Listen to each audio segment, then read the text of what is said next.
colours, music and a new user interface.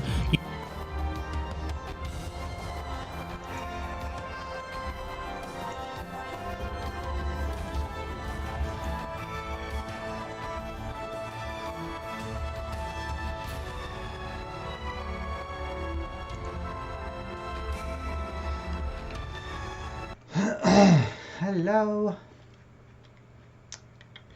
it's early morning, I can't sleep, I'm gonna play Phantasy online, 'cause I can, but I'm allowed to,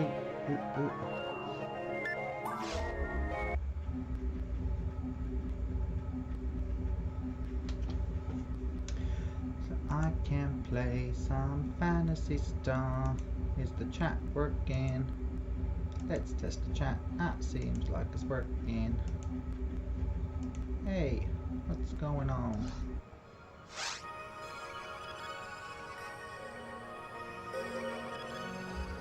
Hey, it's not Phantasy Star Online 2, it's the first Phantasy Star. Why are you doing that? Silly computer. Silly wabbit. Right, Phantasy Star Online. Oh wow, it's 14 people online. That's good. Yeah. Any games to join? Any games? Join the team. Ultimate. Quest is already in play. That's so typical.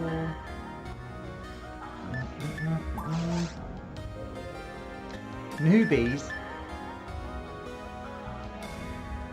Quest. Oh man. Wow, look at all these teams.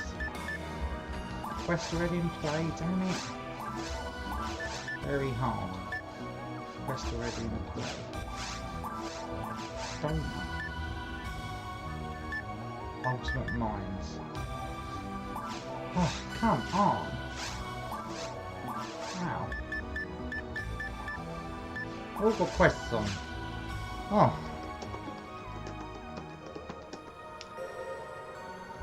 Oh. Oh.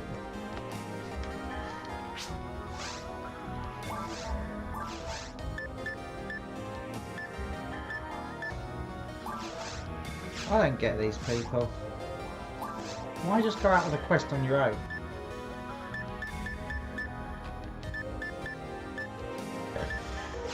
Well, looks like I'm going to have to start my own game. Team name. PS up. Difficulty. Ultimate. We're playing it in hard mode. Because we can.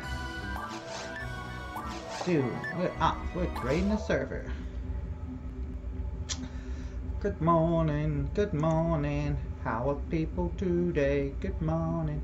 Good morning.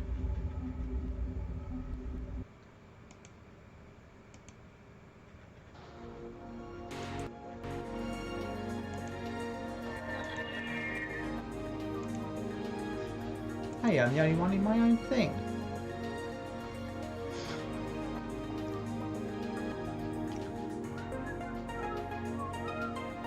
Don't really normally stream to.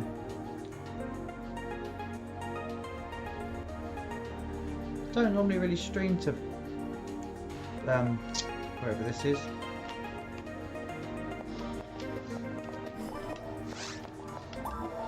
I'll give it a go. Yeah, all that will do.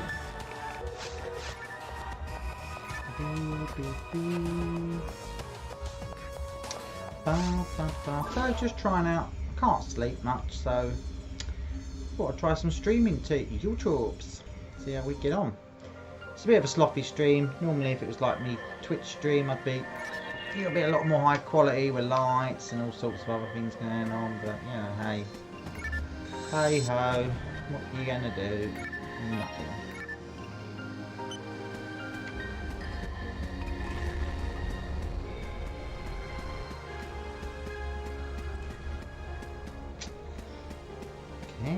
I can dance the way that I want. I said I can dance, I can sing. The only thing about me is the one that I talk. Really? Very interesting.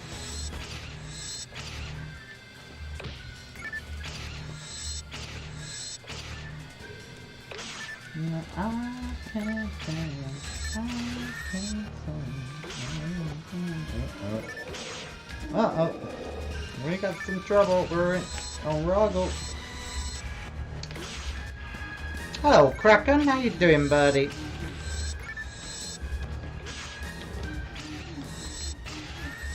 Uh-oh.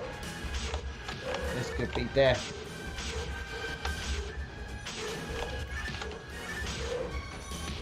Let me out. Let me out. Let me out.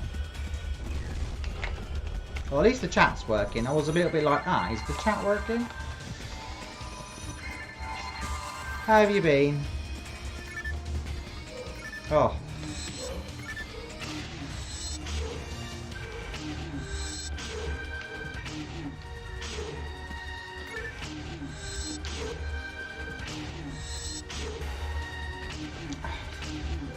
Yeah, good. I'm good. Yeah, that's good. I can't sleep, to be honest with you, mate. I tried to go to sleep at a reasonable time, lied there for a couple of hours and just thought, you know what?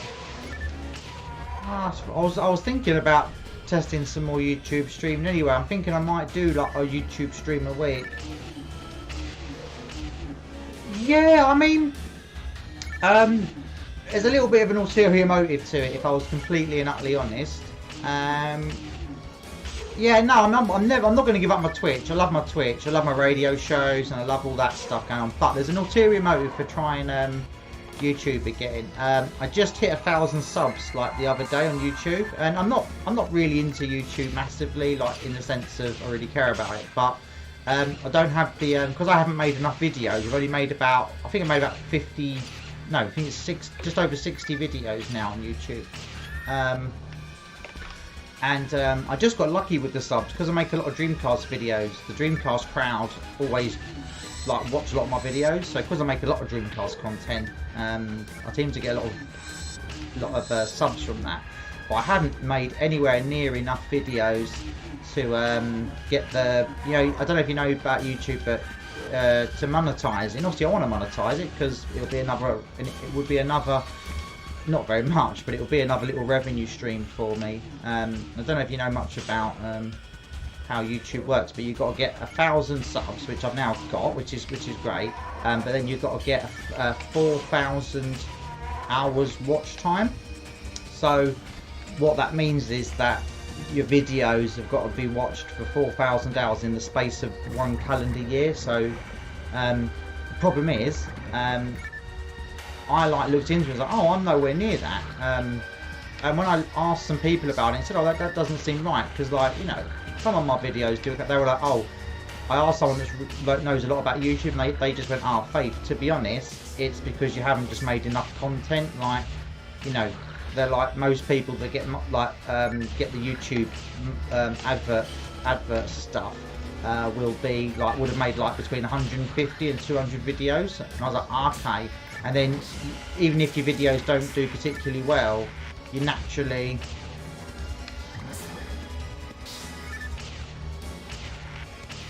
Oh, have they? Have they changed their rules? That'd be annoying. I like my... Twitch is a nice little earner for me.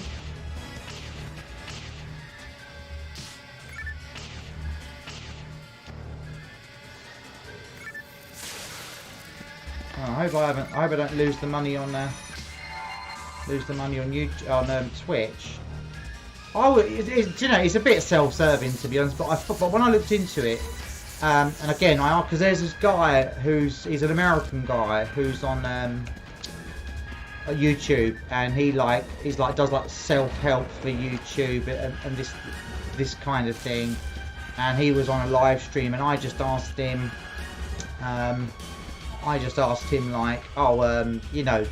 is my predicament. What do you recommend? He said, a good way of getting your watch time up is to do is to do like live streams, like, because then if people are sitting there with you for like a good few hours, it would add like a good. Apparently, if someone sits and watches, it counts as time. So I thought, okay, I'm not gonna. I mean, I don't really care about the YouTube thing. I'm not over. I mean, the only reason why I have YouTube is a good place to put my documentaries on, you know. And you know, in the sort of work I do, you have to kind of be on YouTube, otherwise you don't get work and stuff, because people want to see. People want to see, like, people, like, you know, it's not about. I mean, I can write articles till the cows come home, but a lot of sort of work I get in that, they're kind of like, oh, they want you to, like, you know, they want you to know that you know how, like, sort of YouTube and stuff works as well, which is fine. Well, I suppose at the end of the day, it's their company, isn't it? So if they want to change something, well, not really much anyone can do about that, is it? It's not like there's some laws around it, is it? It's up to them. It's up to them. I mean, yeah, good or bad, not much we can really do about those things when they change it. I mean, at the end of the day, I'm just seeing if I'm just experimenting a little bit. I might just do like one YouTube stream a week, see how I get on.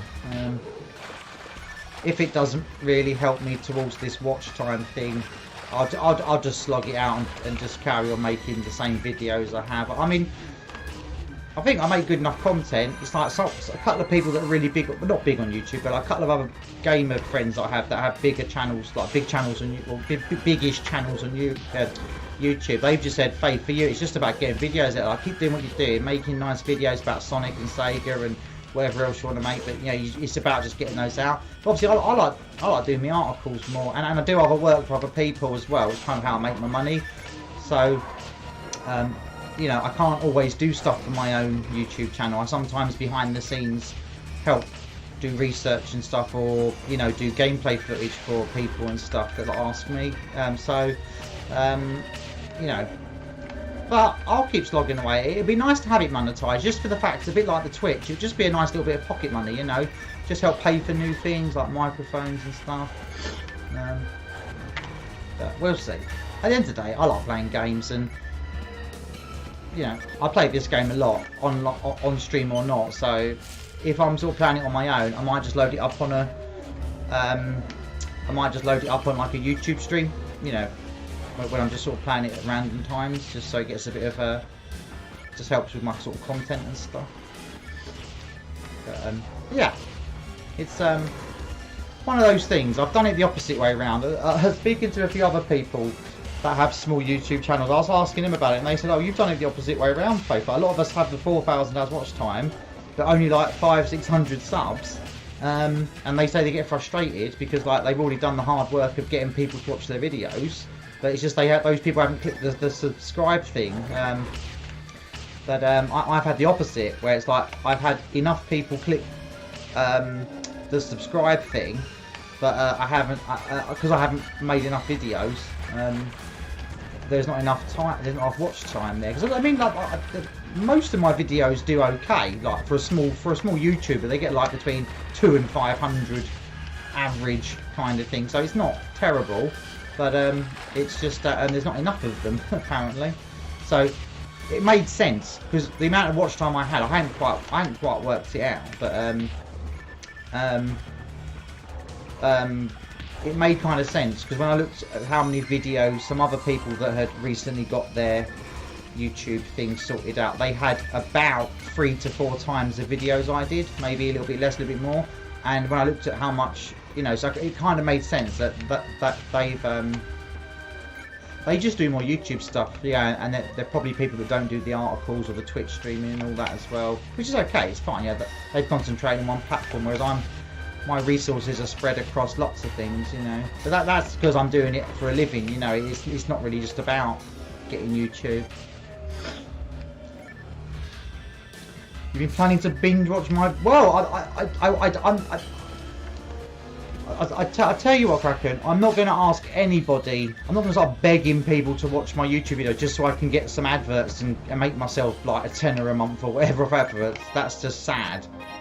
The reason why I'm thinking it'd be nice to have it would just be a bit like the Twitch, it'd just be a nice little Pokemon. But yeah, hell yeah, if you want to help me, yeah, you could put a playlist of mine up on in the background once in a while. It would really help.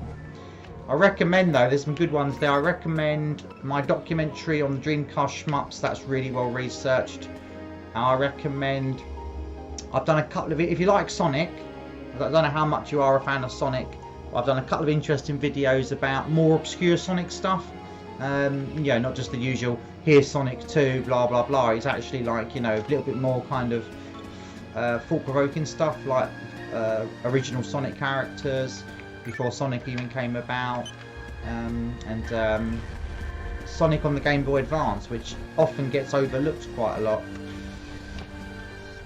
Yeah, no, but please don't do it because I'm talking about it. I'm literally just talking to you because I know you. Like, if I wouldn't be saying these things if it was like, you know, anyone else I didn't know here. Only because you've seen me on Twitch and stuff, and I like Twitch. I'm never going to leave the Twitch for streaming. I think it's just more functionality than, you know, all the interactive stuff, the noises and all that. You can just do so much more on, you know, on Twitch. But I was just sort of, I just took some advice about how do I get this advert thing just so I can earn a little bit of scratch.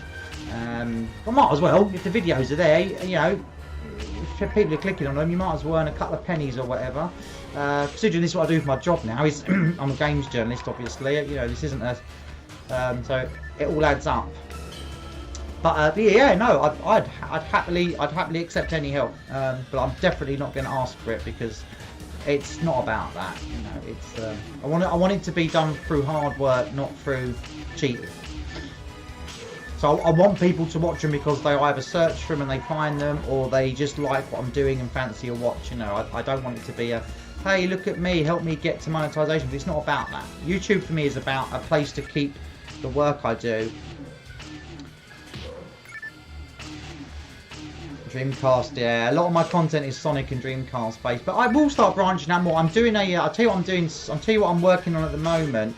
Obviously we've got the Sonic 30. I don't know. Again, I'm talking about Sonic again, but Sonic's 30th birthday comes up in June, so I'm obviously working really hard. I'm talking to Sega. They want me to do some stuff for them. Some other bits and pieces that I'm working through. Got my own stuff I want to do, like big YouTube videos and stuff. You know, documentaries and things. But I'm going to hopefully get out, if I get a lot of that work done, and I've already started planning it, obviously. I'm in the planning phases of all my Sonic 30th stuff, you know, collaborations and stuff with people. But if I get all that done in a reasonable time, I'm working on a PlayStation documentary about the history of cool boulders. I don't know if you like snowboard, or I don't know if you like extreme sports games, but there's a series called Cool Boulders that before Tony Hawk's came out and SSX and all that, it was a really good, or thought of as a really good snowboarding game. It got good scores and stuff, and everyone was like, wow, this is how you do extreme sports. Obviously then Tony Hawk's came out in '99 and it just blew everything away, which was fair enough. But before that there was some really good games. So I really like my extreme sports games. I have a huge extreme sports games collection across all formats, from PC to handhelds, you know.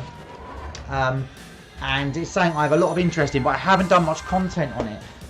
I've only done a couple of articles on it back in the when I first sort of went full time doing my game journalism. I did a couple of articles on snowboarding games, but I'm going to turn those into videos, and I'm going to do a history of the history of cool boulders, which is I mean, it's yeah.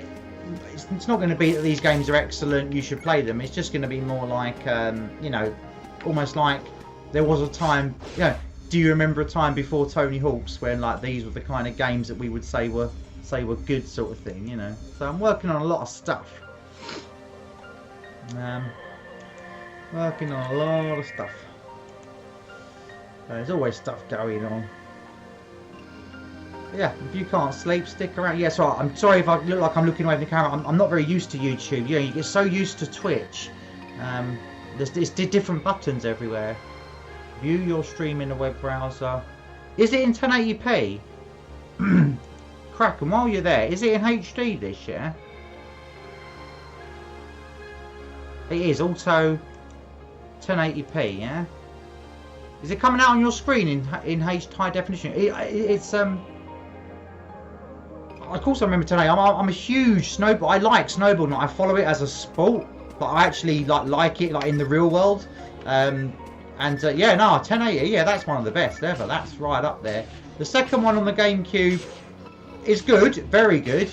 just hasn't quite got that magic to it, but it's very good. But yeah, Cool Borders though, it's my favourite original PlayStation game is Cool Borders 2.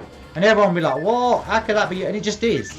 It just is. I love it. I play it often. In fact, I've got it there. I can see it now. My PlayStation is there, and Cool Borders 2 is the game case on top of the PlayStation. I could prove it to you right now. I play it a lot. I play it all the time. What I end up doing, hey, Lana's coming. Lovely. Let me get Lana a pipe. Sorry, 1 second. I've just got to get my teammate here. And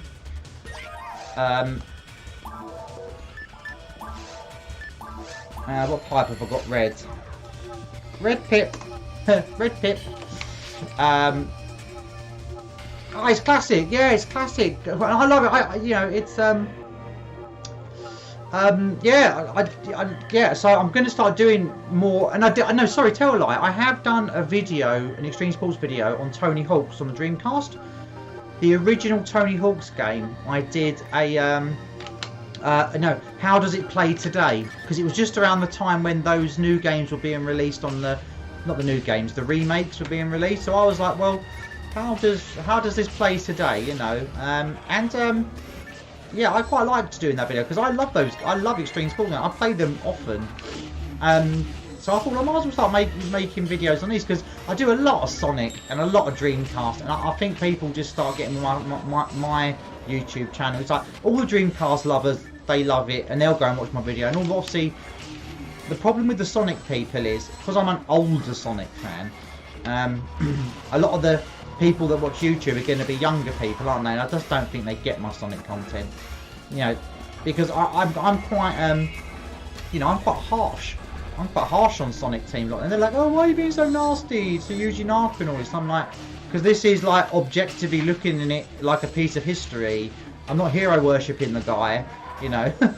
And they just don't get it. They don't get it. They think I'm trolling the Sonic community. It's like, no, I'm just being objective as a game historian, you know. But, yeah, there you go. Dave Mirra, yeah, I love Dave Mirra.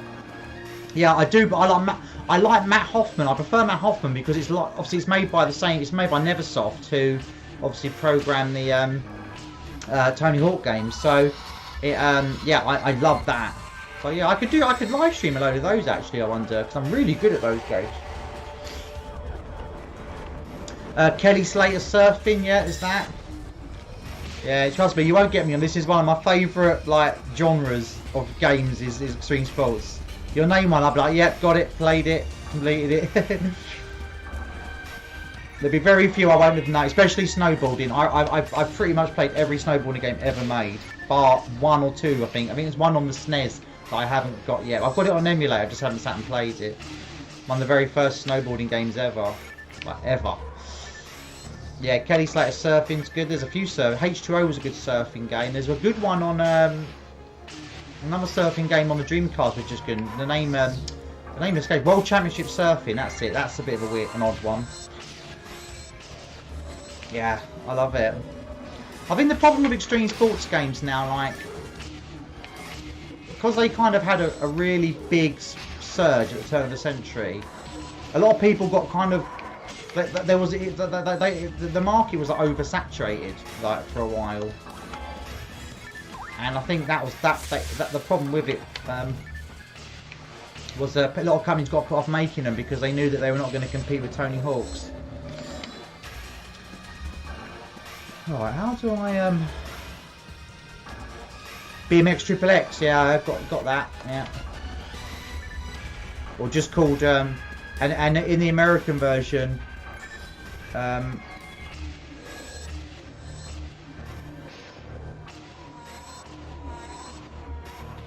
Matt Hoffman was, or Dave Mirra had a contract. Yeah, no, that's right. And then in the end, they were like, well, we've made the game, so we might as well just release. Yeah, that happened. That happens a lot. That was like the inline skate. Do you remember the game called Inline Skate Pro or something? Oh, it's on the PlayStation 2. No, inline. What's it called now? It might as well I think it's just called inline skating actually. And that was the same thing. There's a big oh god, what's her name? There's a big inline skater woman. What's her name? Trish or something. And yeah, she pulled out the last minute, and then because of whatever reason she didn't like it or whatever. And then then they go, well, we're not going to release the game anyway because we've made it now. And it was a big, massive smash hit. Bet she felt a bit silly afterwards. But it happens. And then you got Matt McDonald skateboarding as well. He was Tony Hawk's rival or frenemy, like Tony Hawk's frenemy. If that's the word you kind of. They were mates, but they were really rivals at the same time. There's loads of them. You've got you got Sean Palmer's snowboarding, which used the Tony Hawk engine. Thrash, yeah, one of the original ones. That was brilliant. Yeah, Thrasher's Skate or Die. That was brilliant. That is a brilliant game. No, not was it? It still is. That's excellent. And that's really technical. Whereas Tony Hawk's is a little bit more arcadey, which is great because it makes it fun. But Thrasher, yeah, Thrash Skate was just absolutely proper. Really difficult and really good. There's a few. There's loads of them.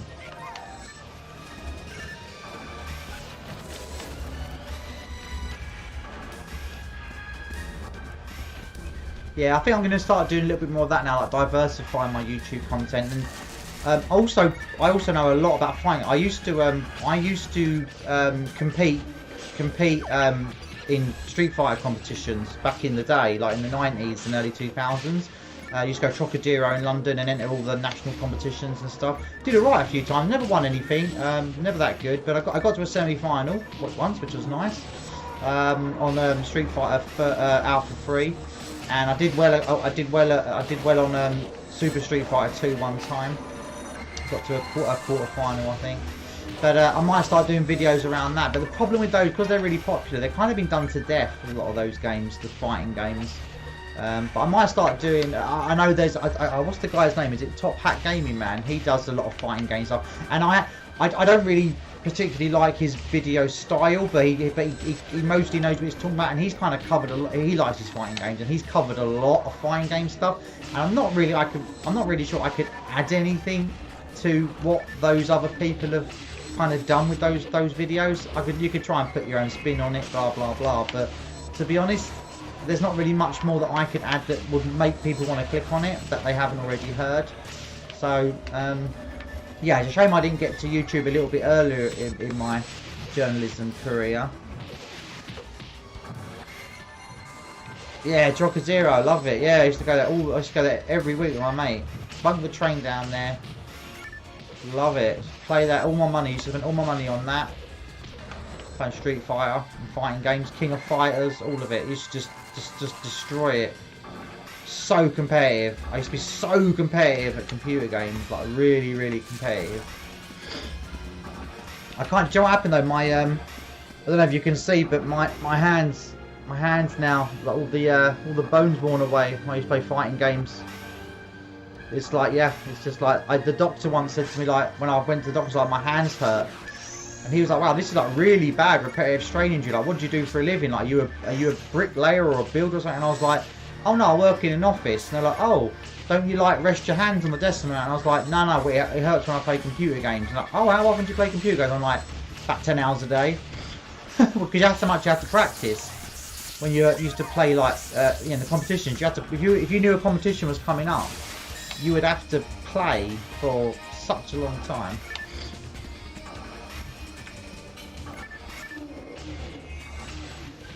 I missed all that though. I missed the thrill of it.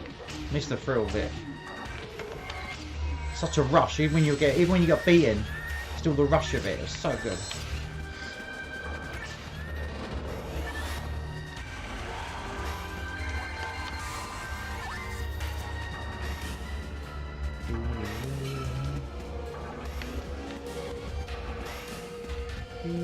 But yeah, I think I'm just going to concentrate more on doing some more extreme sports stuff, because yeah, I'm going to start off with doing the history of pool boulders. Well, the great thing about it when you're good at Street Fighter, the great thing about it was, if you were good at it, Tekken, yeah, I don't get me wrong. I obviously love my 3D fights as well, but they're not fast enough for me. They're not fast enough. They're good. They're good. Like Virtual Fighter, I got into that for a bit. I just like the pureness. I just like the pureness of the 2D ones. I still am playing. I still play Tekken and Virtual Fighters and Dead or Alive. I've got them all, played them all and everything, but no, for me it's all just about the 2D. It's all about the Capcom and the SNK. That's it. It's basically just about Street Fighter and King of Fighters. That is it for me. It's like fighting games. Play them all the time on my Dreamcast. Just sit there with my arcade stick just for hours on end, and then my hands start hurting, and then I get told off. And I moan about my hands being Oh look, a lot of people joining. Suddenly got a 4-player game. This is great. Hey. Oh.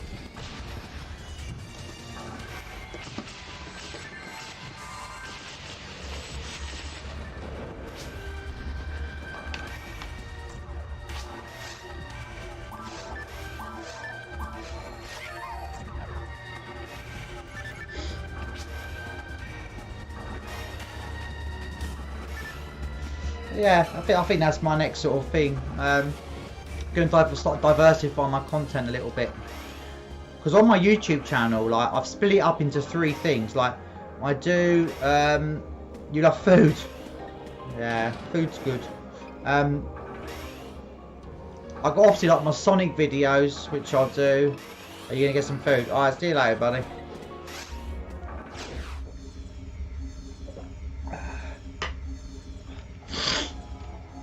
Oh dear.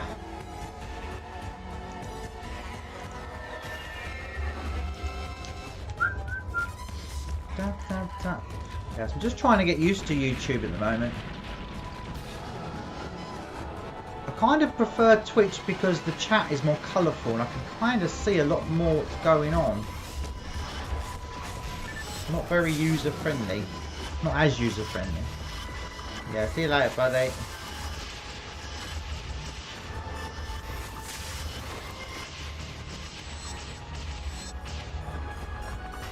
I can play Phantasy Star.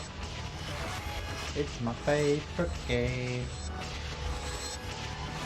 Also, with I'm noticing when I'm testing this out on YouTube, it seems to be a lot further behind, like on the time than Twitch. Oh no, yeah, no, mate, don't worry. It's like 4 o'clock in the morning, isn't it? Don't worry, you know. Don't worry about me. I'm used to being up. I'm used to being up at this time, chatting to myself.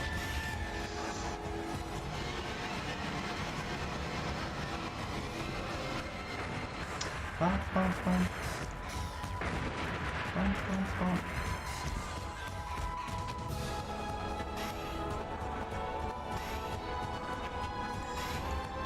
Dun, dun, dun, dun, dun, dun.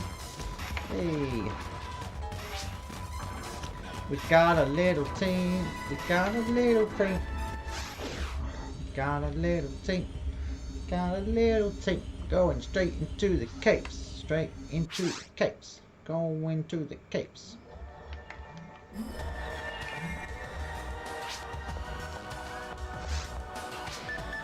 I'm going to the cape.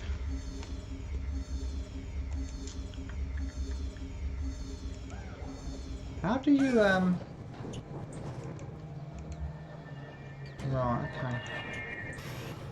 Yeah, I have to get sign into chat.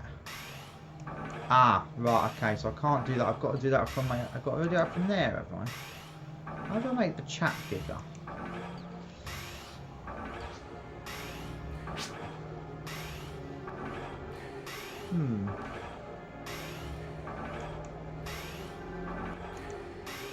Yeah, I don't seem to be able to make the chat any bigger.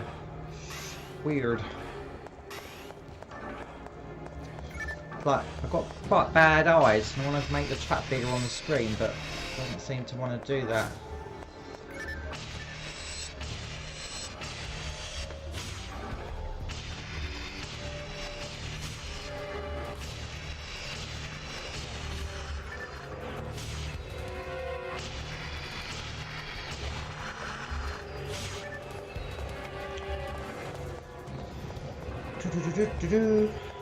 There's me getting ahead. They might want to do a quest, these guys.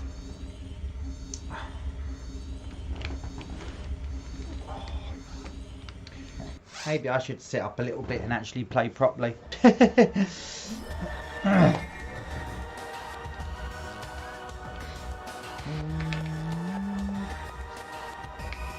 don't know.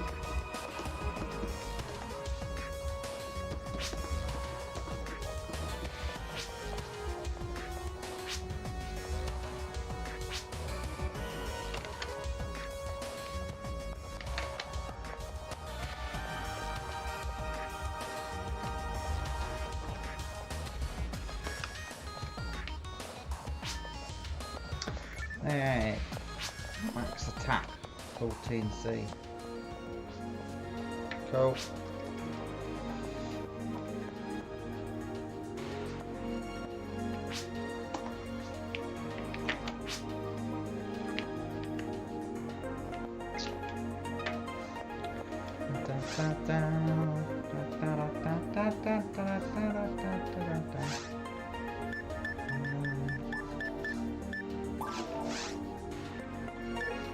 Max attack. Oh. Oh. Ah! Stupid thing. Ah!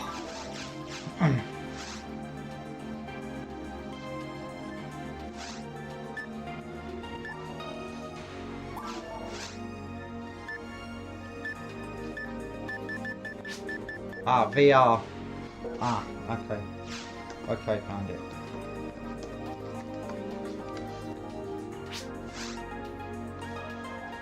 Ah!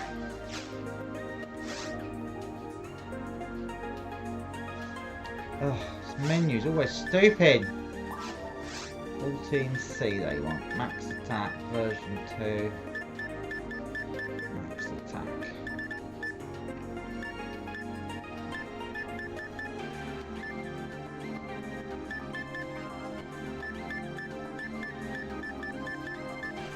Is that it? 14.2.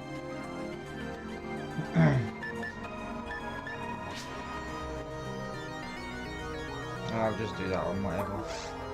Whatever. I don't know which one it is. I can't work it out. They're all the same. How are people doing? Oh, is it just me? Is it just me? I can't work this out. How do I Sorry guys, I'm not used to streaming on YouTube. So much used to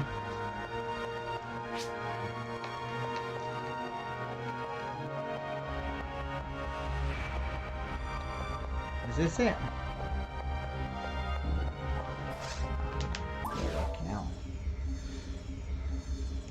So excuse me.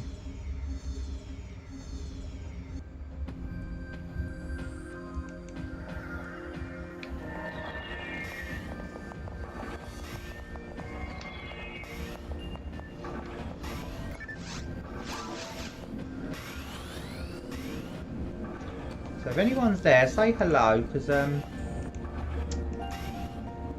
do I do it? Right, refresh chat. Let's try that one a little bit. Aha, there we go.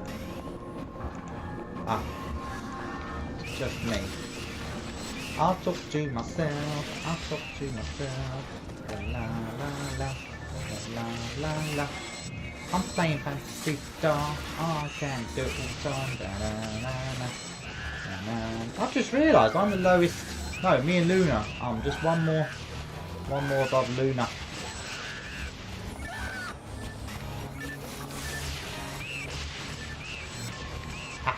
Right, I think I'm working out YouTube a little bit more. A little bit more. A little bit more. Good job, I've got a quality stream for you to play. Quality stream for you to play. I can sit and play Phantasy Star all on my own if I want to, and no one can tell me to stop it. We're gonna get some breakfast in the morning. I get drunk and I stumble through the floor. Things like a bitch to bone when I'm alone. Tuck, go back and eat steak pit. Only when I'm drunk I sing a song like this. My grandma and your grandma sitting by the fire. Turn up, beat up. Nah, keep it going. Crazy town, no, you just ain't know it. I get drunk, start talking my shit. And when I got a gun in my hand, you better quit. Now, cause my brain just ain't what it used to be. Forget trying to rationalize. Cover your eyes. I get, down I'm drunk, I need a drunk, no better. Yeah, the hunk of that punk. I get, down I'm drunk, I need a drunk, no better. Yeah, the hunk of that punk. Yeah, I'm bad, good, back, but freaky fresh. I make hip hop fans say yes, yes. Rage is coming through. You know we're gonna blow up. Hold up, wait, I think I'm gonna throw up. Oh, what's the law? I'm getting all the ladies with my cool charm. And when I get drunk, I might even call my daddy up some. Yeah, but only when I'm drunk. Yeah, only when I'm drunk. Only when I'm drunk. Yeah, only when I'm drunk. And it's only when I'm drunk. 1, 2, 1, 2. Only when I'm drunk.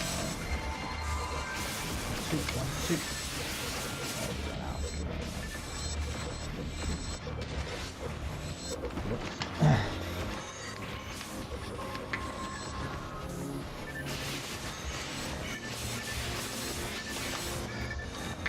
This is hard, this is quite hard. This is quite hard, I'm getting beaten up.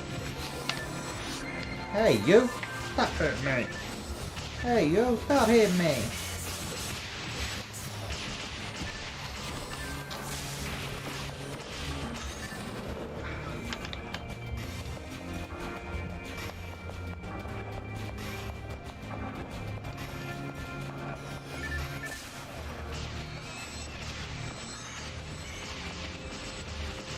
I get drunk and I stumble through the floor. Drunk like a bitch to bone when I'm alone. Fucked up, toe back and eat steak a piss. Only when I'm drunk I sing a song like this. My grandma and your grandma out sitting by the fire. Hold on, you're my feet up, now keep it going. Crazy town, no, you just ain't known. I get drunk and start talking my shit. And when I got a gun in my hand, you better quit. Ouch, cause my brain just ain't what it used to be. Forget trying to rationalize. Cover your eyes. Dragons away. Take me to the voodoo doll. I am the king of things. I am a babe. Over the tree top and automatic. An automatic goes hereditary and orangutan alive. I have to rise, sprinkle the stars over the hand. Man, Peter might appear the pipes of can. Oh, oh, soft tips will greet you. Do. They have been attacked by suckers of the sand. And now I'm going home. In distance I can see them. For I'll be waiting fast. To separate and free them. Dragons away. Forever and ever. For everyone to see. Everyone to see.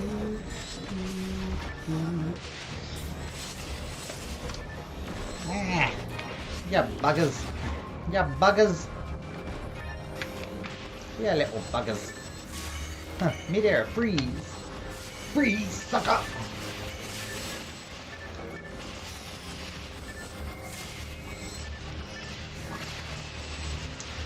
La la da da da da da da da la la la la La la la la la la la la la la da da da da.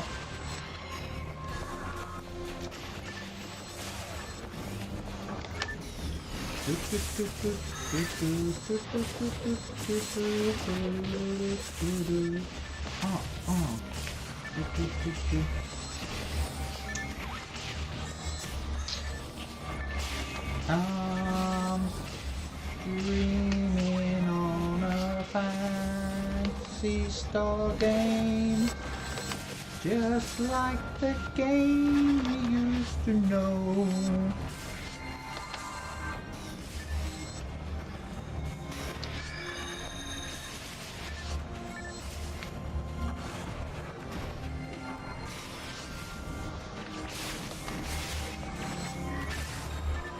Go back to the world. Oh, these guys are annoying. Yeah, they take you, they disarm you, they hit you. Just a stupid mechanic in the game. They do not only are they invisible, they then disarm you.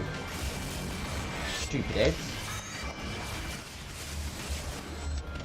How much experience on it? Oh man, I'm miles of experience away. Trying to get to level 130. That's kind of where I want to be at before I do my next clan. My next guild meet.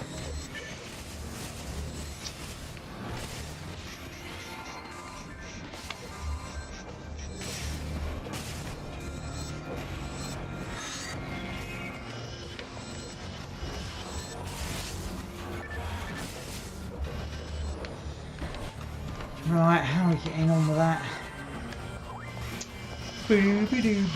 Return to sender. Address unknown. No such person. No such zone. I wrote a letter and... Oh, what's the words for that song now? Elvis. I wrote a letter for... Oh, no, that's it. I gave a letter to the postman. I put it in his side. And the very next morning, my letter came right back. I wrote upon it, return to sender. Address unknown. No such person.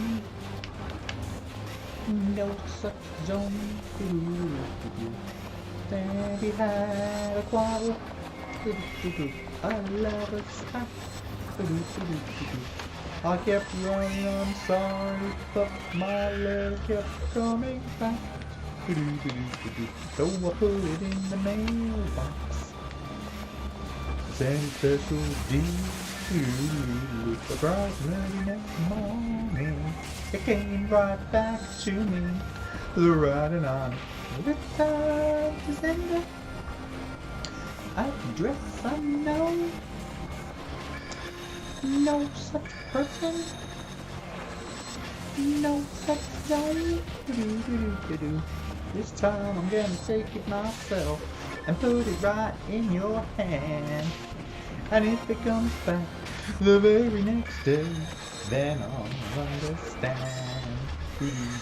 Return to sender. Return to sender. Return to sender. What songs do I know? Try and think. Oh, I know the one. It's that Romeo and Juliet by Dire Straits. How does that start? So no, if I get going on it, I'll know the words. So that's it. Start. Love struck Romeo. Duke with a serenade. Love struck anyone. That's it.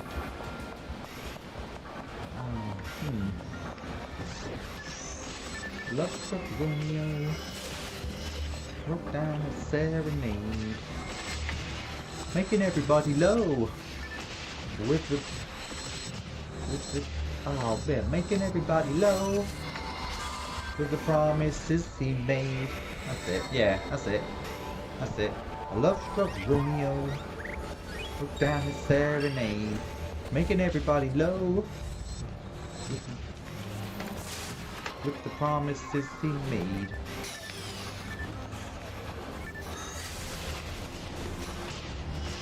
Here under a street light. Hey, says something like, hey, you and me, babe, how about it? Hey, it's Juliet. You nearly gave me a heart attack. You shouldn't be coming up here like, yeah, you shouldn't, that's it, that's it. Hey, Juliet said, hey, it's Romeo. You nearly gave me a heart attack. You know, you shouldn't be coming around here. Can't remember it now. Hey, Brandon. Yeah, hey, it's that retro face person. But also does videos. I'm on the telly! I'm on the telly! I'm on the telly and I'm online at the same time. It's like magic future. Magical future stuff. How you doing, bro? I'll tell you what, Brandon, thank you for watching the Sonic video and replying. It's nice when people get something out of it. It really makes it worth doing. And I love, do you know, I'm so happy. I'm so happy that people now can get to see my Sonic collection, which is behind me. You should be able to. I'll very quickly go. Oh, that don't look right, does it? Oh, blimey, what happened there? Why is that so small? Yeah, you can see my Sonic collection in the background there. Which is nice. I'm glad I can start showing it to people now, because it's been... Obviously, I've been collecting Sonic all the time, but it was all stuck in my bedroom. Like, it stacked up in a corner, like in a big tower. Which was all, yeah, it was what it was, but yeah, now I finally got we finally sorted out the living room, and I've got a display for it and everything, like me and my boyfriend and that, so yeah, well chuffed. I just wanted to share it with people, really. Bit of a selfish, it was a little bit of a self-indulgent video, but you know, it was fun.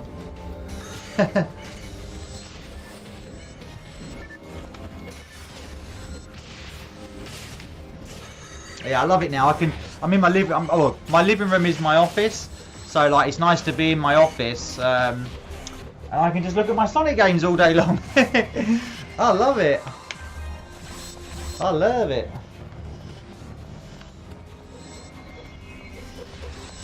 It's pretty cool. Yeah, it's a nice place to be. Nice place to be, I tell you. I like this now. And soon, once my boyfriend's finished all the electrical work in the house, the other side of this, where you can't see, but yeah, the other side of this camera, we're going to have a big display thing, and then we're going to put the rest of my Sega stuff up and all of his NES stuff, because he's going for a NES full set, so we're going to have a proper games room soon with posters and loads of games and stuff everywhere. Yeah. Oh yeah, no, my boyfriend comes on stream. I stream on Twitch. This is the confusing thing. A lot of people are like, wow, why don't you stream on YouTube? Like, you're really good at streaming when they see me. Like, you've got really clean streaming and everything. But I stream on Twitch because I find it a lot more interactive. And it sounds a bit selfish, but and I don't mean it to sound like shallow, but I can. Yeah, he comes on. He don't do the videos with me because I won't have that, because that'll confuse the viewers too much. But he comes on stream with me sometimes. We sit and play two-player games and that. But I stream over on. Do you know Twitch? Have you seen that that like gaming streaming service thing, Twitch? I stream on that like 3 nights a week, and the reason being is, and it's a selfish reason, but obviously I'm a full-time game journalist now, and all of this stuff is kind of how I earn my money. And Twitch, it sounds a bit shallow, but it doesn't mean to be. But Twitch, I can earn a lot of money on Twitch quite quickly. Whereas, you know, if I streamed on YouTube, it's like there's no money to it. But Twitch is like, you know, they pay like double for the adverts. It's cheaper for people to subscribe and give you tips and stuff and all that sort of stuff if they want to. So and I hate it to come about that, but that's why I don't stream on YouTube so much. Just because Twitch is a lot better for me in terms of, you know, for my job basically. And I like Twitch. Twitch has got a lot more features as well, like, you know. But yeah, no, I'm going to try and start doing a YouTube stream once a week, maybe. Like, a few of the people that have,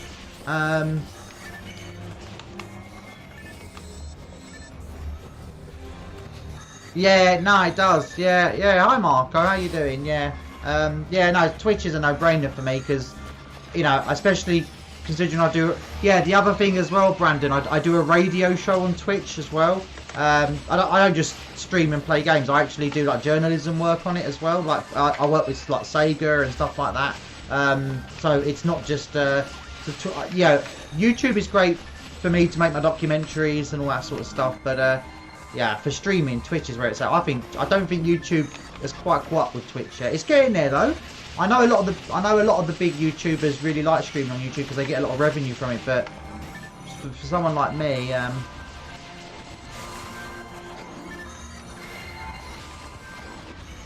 oh no, what have you got? What have you had to get rid of? Oh shoot, I died. Oh man, I never die on this game. Well, obviously I do because I just did. Oh wow, what the hell is going on here? Jesus Christ, gang, come on, we got to sort this out. Jesus. What? Oh, well, you got to Sorry, guys. I'm gonna try and work out how to make my chat bigger because I can't. I've got pretty bad eyes, and can I make the chat bigger on my stream? Give me a second, guys.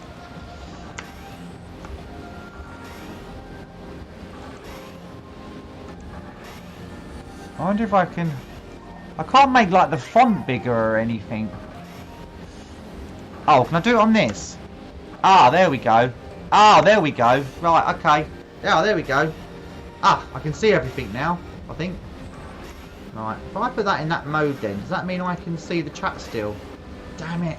No. No is the answer. Theatre mode, what's that? No. Mini player? No.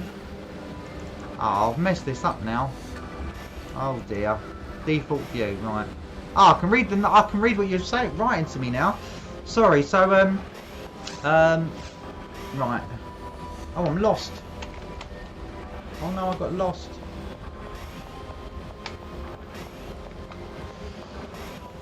Oh, I've got lost from my gang.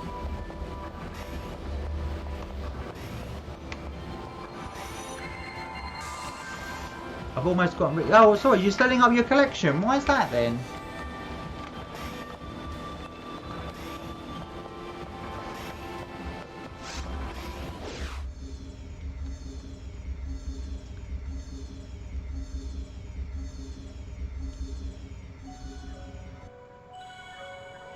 Yeah, do you know what, guys? I'm quite lucky that so far, like, fingers crossed, I've not had to sort of sell anything yet in terms of collection.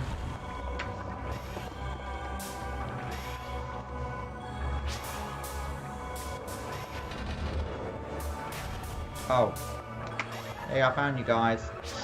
Yeah, so I'm actually yeah, I'm sorry to hear that. That's it's not good when that has to happen, is it?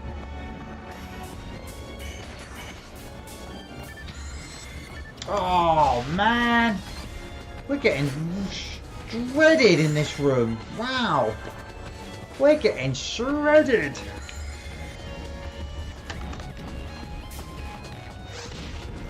Oh wow. Oh wow, this is ridiculous. I'm stuck between a rock and a hard place here. I can't do anything but die. This is just ridiculous. I've gone from being tanked to just pathetic. Oh, I'm stuck. Right, there we go. Hate when that happens in this game.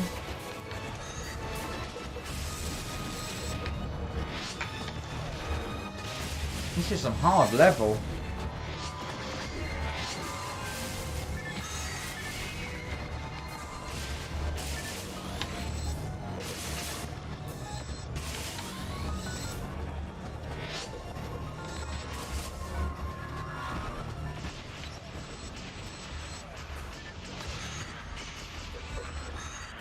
Why is it? Why is that then, Brandon? If you know, obviously don't talk about it if you don't want to. But what?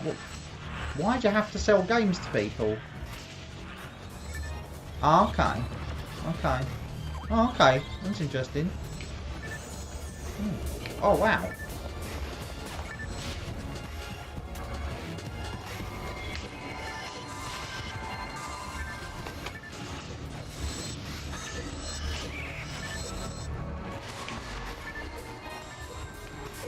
Okay. My collection is enviable.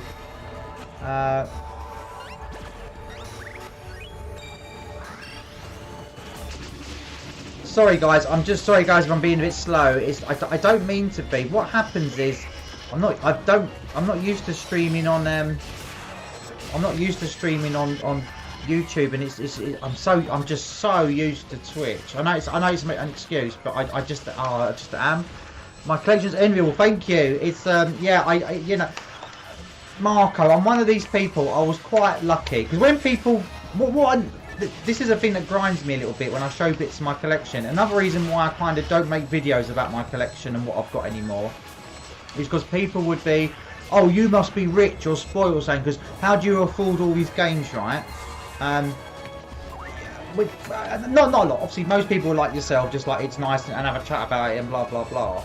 But what would happen is I would have to explain to people, no, I've had all this since I was like young. Like I've been collecting computer games seriously since about 99 2000 when I first got like a job, you know my first job sort of thing, and I've never stopped. Like it's always been my passion, my hobby. So and I've never been married. I can't have kids or anything like so.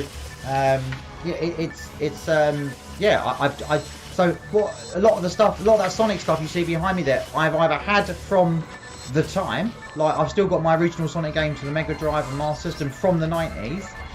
So I've not bought any of those. Like some of them might now be worth loads of money, but I just bought them for like £5, like in the local game shop back in the day, you know. You know, when they were second hand or whatever. So I get a bit frustrated when people go, oh, you must be, and you know, you get those jealous people on the scene and stuff that are like, oh, you know, you must be rich or something, you know. And it's like, no, I just, you know, I was just fortunate enough to be able to, you know, keep all my stuff all the way through my life. Like I can show you my original Sonic and Knuckles that I've had since Christmas 1994. I can show you my original Sonic game from Christmas 91. You know, it's that sort of thing. So that's the only reason why I got so much Sonic games and Sega games, is because none of it. The only times I ever really sold stuff was occasionally, like if I wanted a new game, I might trade in a couple of old games that I don't really like. The usual thing you do in the 90s. So that was it. Like I never sold off a collection. Never. The only thing I sold off, I've started selling off stuff the last couple of years, is Nintendo stuff, because I've realised I'm never going to collect Nintendo stuff except for GameCube. That's it. Just keep GameCube stuff. But everything I've been slowly. My boyfriend's having to like coach me into selling all my PlayStation stuff, all my Nintendo stuff, and it's hard when you're someone like me, a bit of a kleptomaniac, and certainly has an addiction to video game buying, like badly, which is obviously evidenced by what I have. Yeah, it's been a long struggle.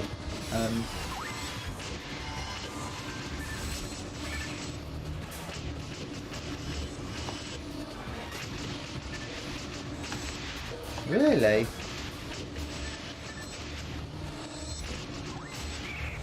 Yeah, that's interesting, Brandon. I'm not too sure what to say. You had a girlfriend, she ghosted you. Ghosted? Does that mean that she just started ignoring you? Yeah, I've had partners do that. I know it's me though. I know it's me. I'm just a nightmare. Like my cats and my games will always take precedence over humans. It's the reason why I ended up like being on my own, like living on my own quite a lot, or just living with my brother.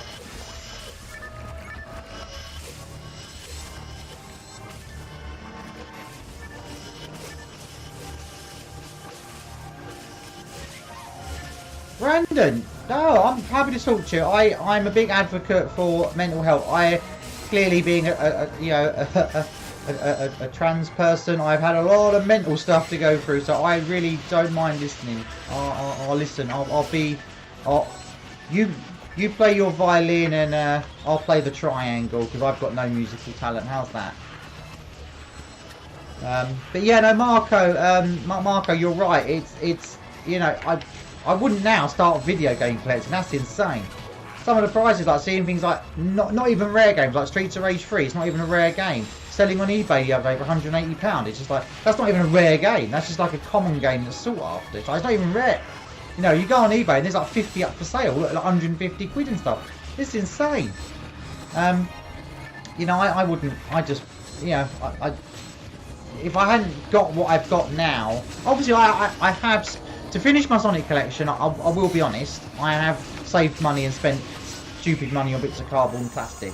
But that was only because I was so close to having a full, like the full set of stuff, which you know, that it kind of made sense to save that and finish off my collection.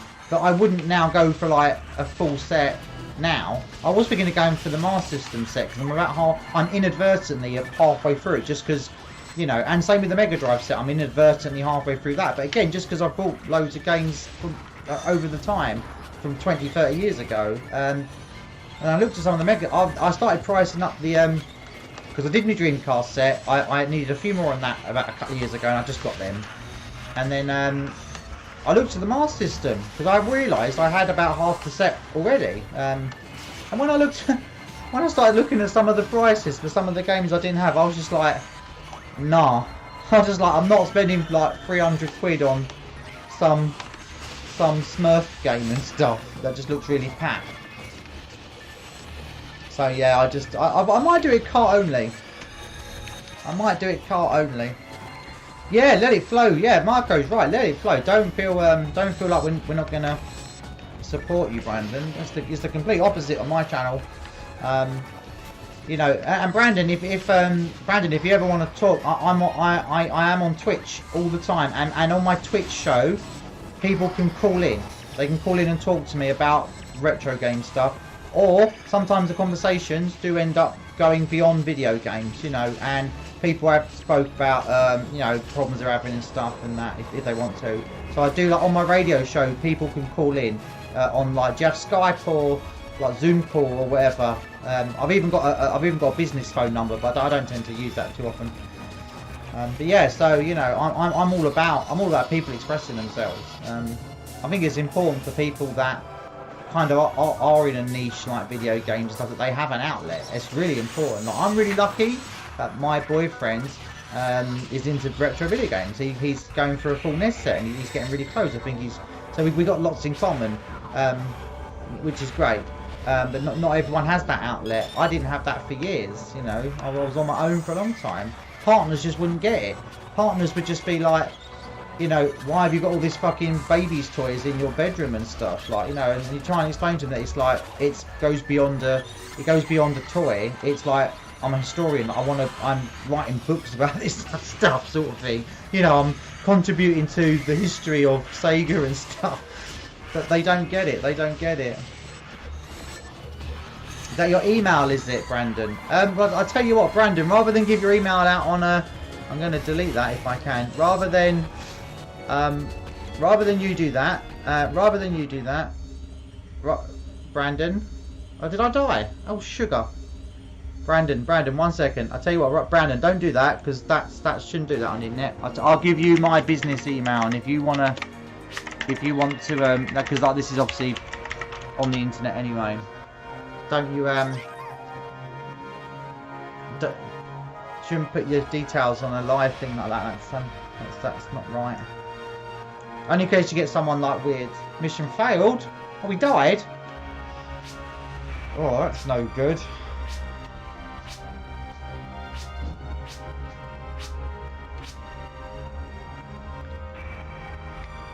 Oh dear, we failed the mission.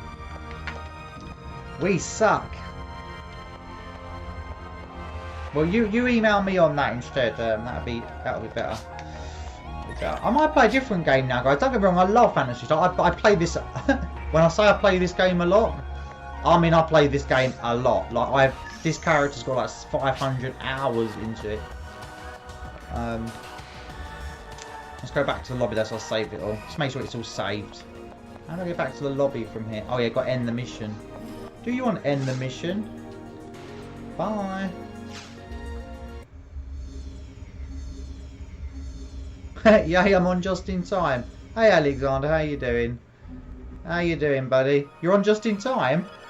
In time for what? I'm not going anywhere. I can't sleep. I'm not going to go into it. It's no point. It's boring. But I have insomnia, like diagnosed insomnia, and I try to go sleep every night, and then I lie there and and I just suddenly 3 o'clock in the morning, bang, I'm awake, and I said, what should I do? And I thought, well, I've been thinking about streaming on YouTube for a while, because just to see what it's like again, because I've tried a few times, and that's why we're here at 10 to 5 in the UK. What time zone? You've got VPN and firewall. No, that's fine, Brandon, but you don't want loads of people spamming you, do you? No, nice. Hey, buddy. I am on YouTube. Trying streaming.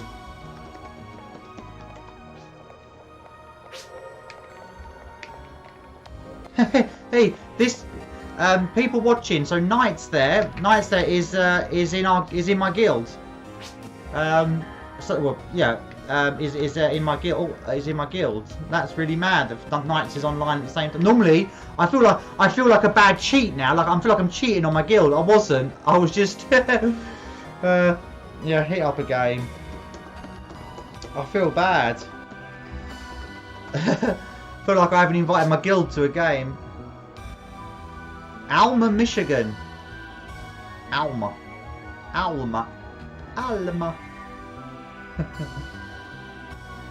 Michigan. Is that on the east or west coast or the middle?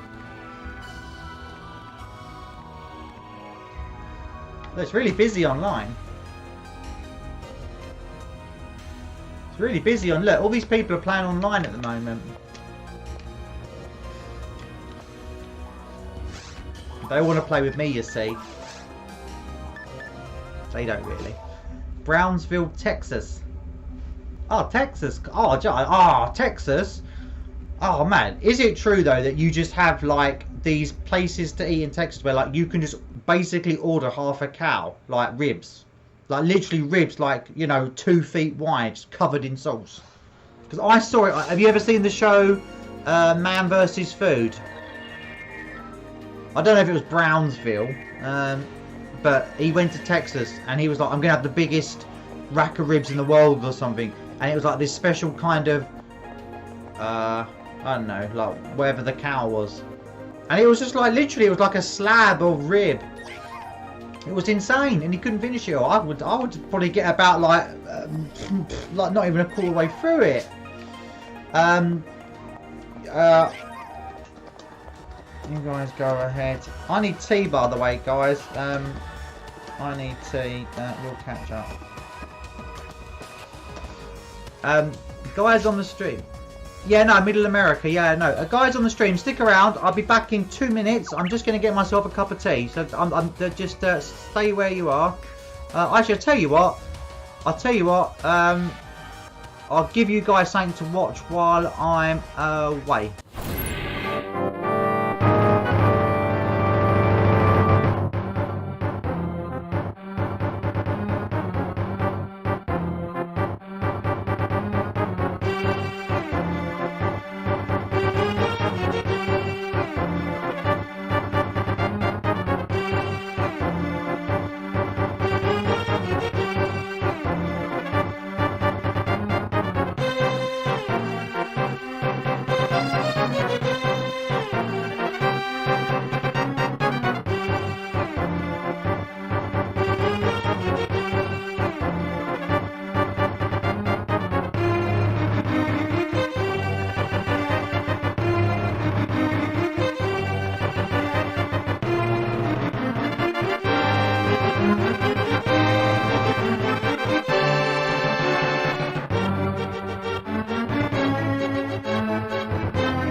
cheers, guys. I just needed to get a cup of tea.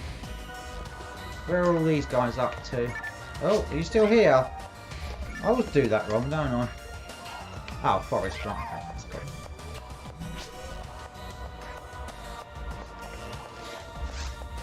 Yeah, I tell you what, on YouTube, I can't make the chat look bigger. Maybe I need to get a bigger screen or something. What have I missed? Have I missed anything? A vegan in Texas. I bet that is hard. Yeah. Don't they just love their meat in Texas, don't they? That might just be me stereotyping Texas, but only what I've seen on the telly, I suppose, and read in books and stuff. Oh look, we've got a bug. One of the enemies is bugged out.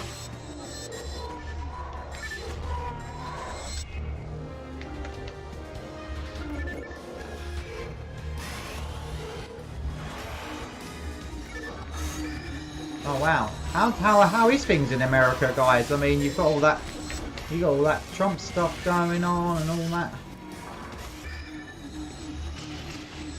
The Cowboy Code. What's the Cowboy Code?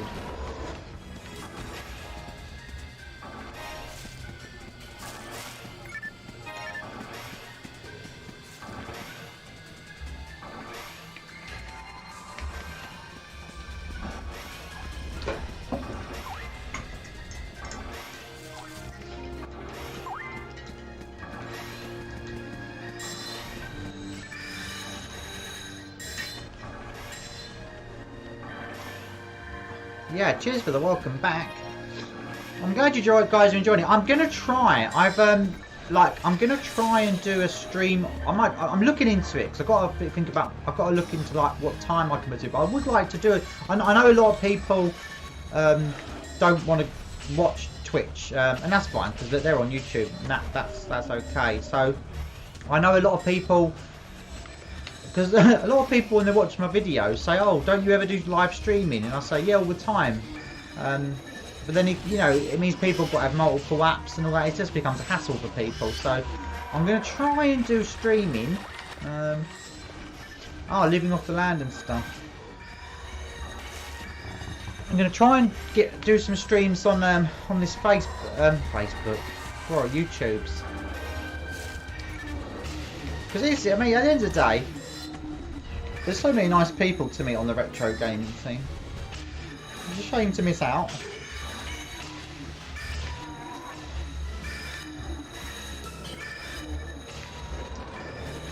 But yeah, so if any of you guys see some weird videos on my timeline where it's like called Retro Radio or something, it's because I do a live radio show on Twitch. So it might seem weird when you're not watching it live, but I do interviews with game devs and things like that, and we do news and stuff. But I've started uploading them. I've been doing them for ages, but I've just decided the last couple of ones where they've started getting really good that I'm going to start uploading them to YouTube.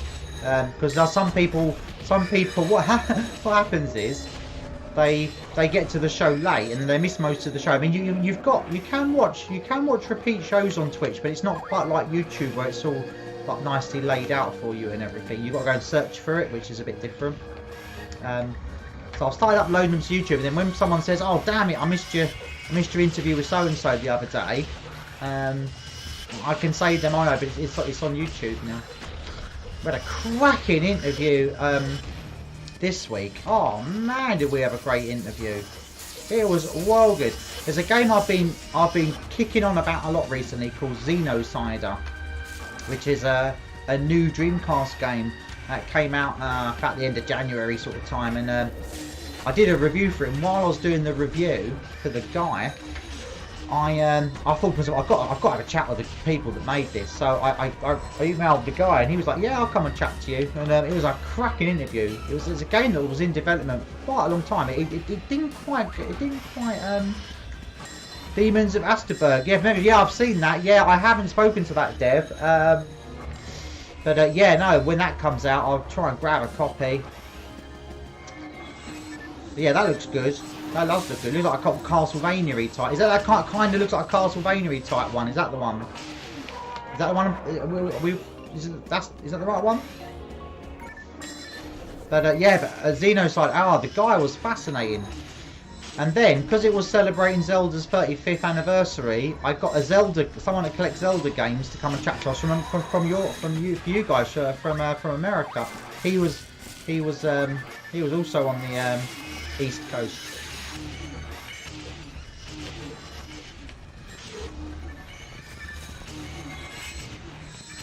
Liquors in pharmacies. That's weird. Pharmacy is supposed to make you healthy. Why is there liquor sold in pharmacies? That's just strange. Why would they do that?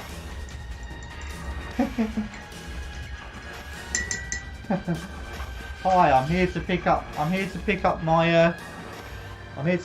medicine. You've got a quart of rum and a 6-pack.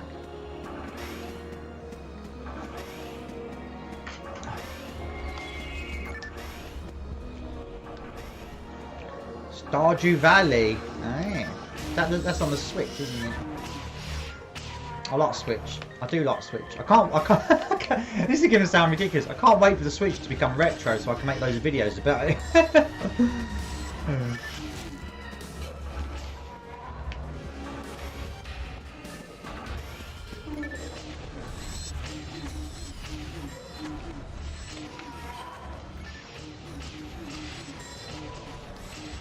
Mac operating system X Steam account. Oh, what's it like? I've seen the game. Is it kind of like an RPG kind of thing, isn't it? It looks okay. Wasn't it a game? Wasn't it based on a game on the NES? Like it was kind of like a homage to a game on the NES. Yeah, the Xenocider one. I love that game. Oh, I've got lost again, haven't I? Where's everybody gone? Where did everybody go? Ah, they went that way, and I went the wrong way. Never mind. I went the wrong way, cause I'm a stupid head. A drive-through liquor store? Wow. That's pretty cool though. I mean, that's not a bad idea, because like, if you're going to a party or something, you get the cab driver to pull over and you pick up some liquor around to get out of the car. That's probably not that bad. Not that good either, I suppose.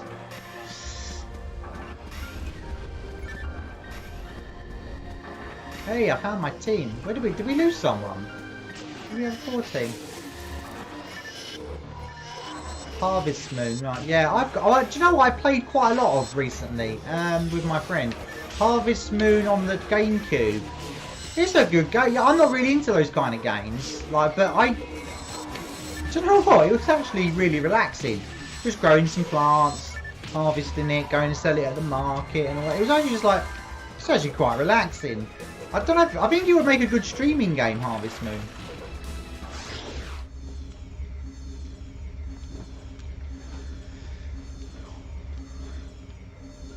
Hey Pixels, how you doing?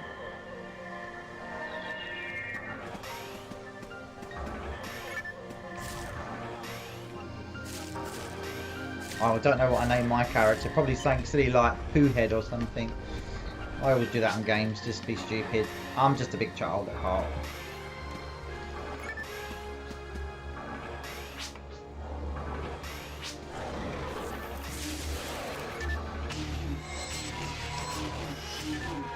Yeah, way back when I first started streaming, I completed Mega Man X on stream, because I know it quite well. Like I was able to just like get all the secrets, like the Ryu uppercut and the fireball and all that. And people are like, wow, this is amazing. I'm like, Mega Man's not actually that hard a game when you kind of know what you're doing. It's not actually that difficult. Even the NES ones, they're hard games, but once you know what you're doing, they're not actually that hard.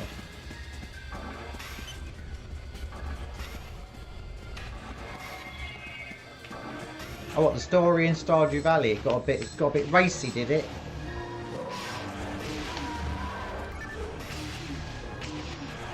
I'll tell you what I'm going to have to do, so I'm going to have to do a stream playing, because it's the 25th anniversary of Resident Evil soon, so I'm going to have to do a special Resident Evil show. I really am not a fan of Resident Evil though. I like as games, like as a game journalist, I can respect them, and I can, like, if I reviewed them, they get really high scores, obviously, because they are really good games. But just on a personal level, they're just so dark. I like bright games. I like my games to have bright graphics and that. I just can't get with all that brown and grey.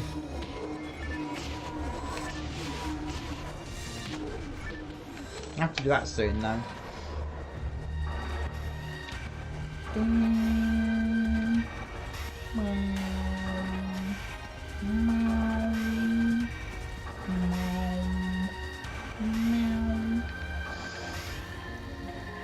Sorry guys, I am paying attention. I'm just trying to keep up with the stream because it's very different on YouTube to Twitcheroos. Look at this stupid little thing. An El Rappy.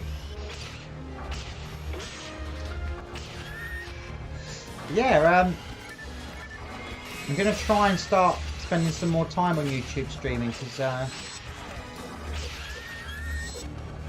trying to.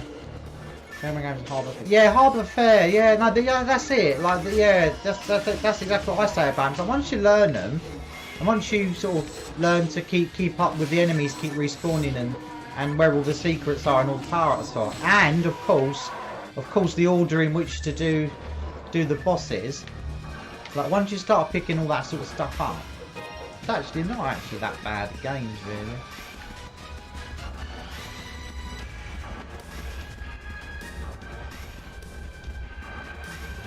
Yeah, see, and I think a lot of people just get overwhelmed by how hard the bosses are. But then I think if they just took a step back and just analysed it, it was like, right, why am I not winning at the boss? Right, it's because my weapon's not doing any damage. Right, how do I rectify that? Oh, well, the bosses give me damage. So if I work out the order in which to do the bosses, I'll get the right weapon. And trial and error, exactly. And I think you just got to stick it here. It's like Ghouls and Ghosts. Like people go, it's really, really, really hard. And of course, it is a hard game, like Ghosts and Goblins, so it is a hard game, you know, there's no getting away from it. But at the same time, once you sort of learn it and you know what you're doing, it's actually fairly straightforward. But you need a bit of luck in it as well, though, with the way that the skeletons spawn and stuff. Yeah, probably. I tell you what, my favourite Resident Evil game isn't even a Resident Evil game, it's Dino Crisis, because it's got big dinosaurs in it. I mean, who doesn't want to fight big dinosaurs? I like that one. But yeah, I might just probably what I'll do actually put on one of the Dreamcast game. I think I'll put Resident Evil 2 on the Dreamcast because that's one I've never completed. I completed the first one on the Saturn because it was a game that I bought, and you know, obviously back in those days you bought games, you wanted to finish them, and I never bought number 2 because I wasn't like overly enamoured by it. I wasn't like, you know, I'm not going to get that on. But then where I then went for a full Dreamcast set, I kind of like had to buy it, obviously.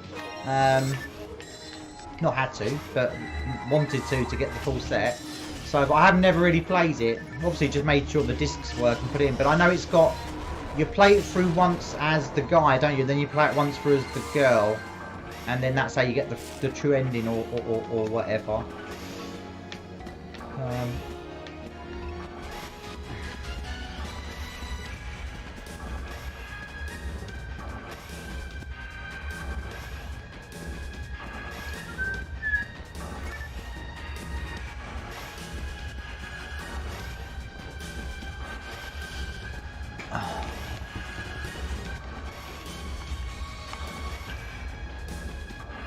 I don't think I played the third one. What's the third one on?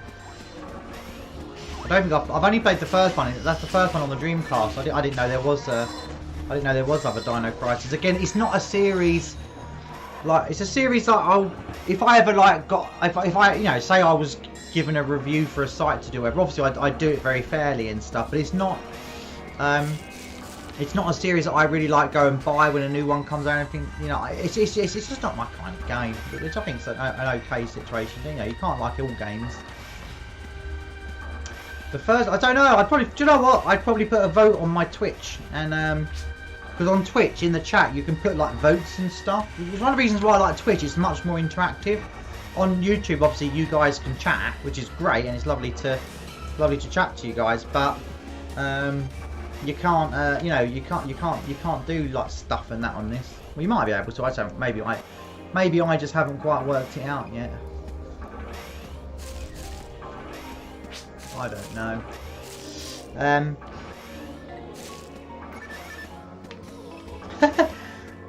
Getting told off there, Knights.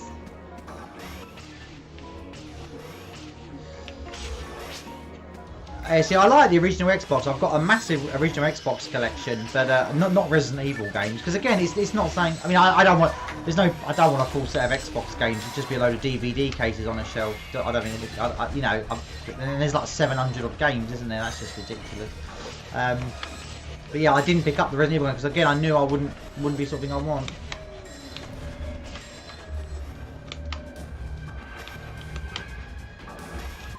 Yeah, but I might do Resident Evil 2 then, because that's the one where like you're in, was it Raccoon City? I know the game, I've seen it, because I know my mate bought it on the PlayStation when it came out way back when, and I know he liked it. I think I sat there and watched it for a couple of days.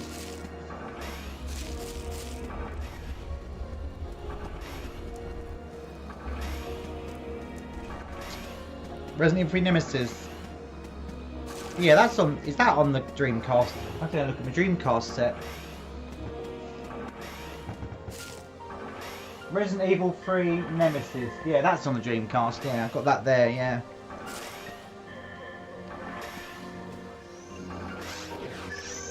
Hey, do you guys want to see something cool? What the controller I'm using for this game? Hey, check this out. It's a GameCube keyboard.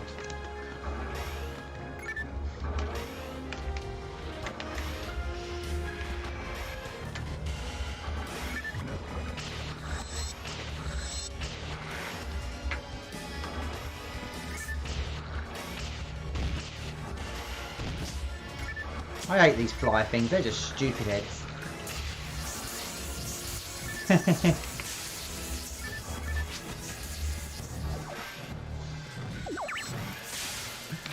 we have lots of little in jokes in when we're playing Phantasy Star Online.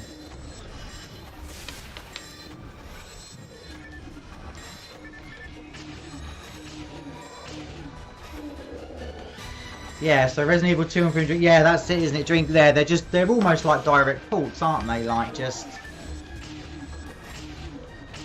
oh yeah, it's so lush. I love it.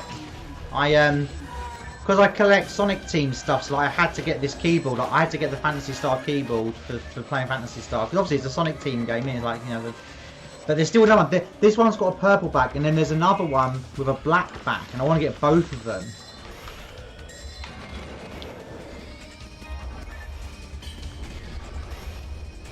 Don't know why I'd need to, I just want to.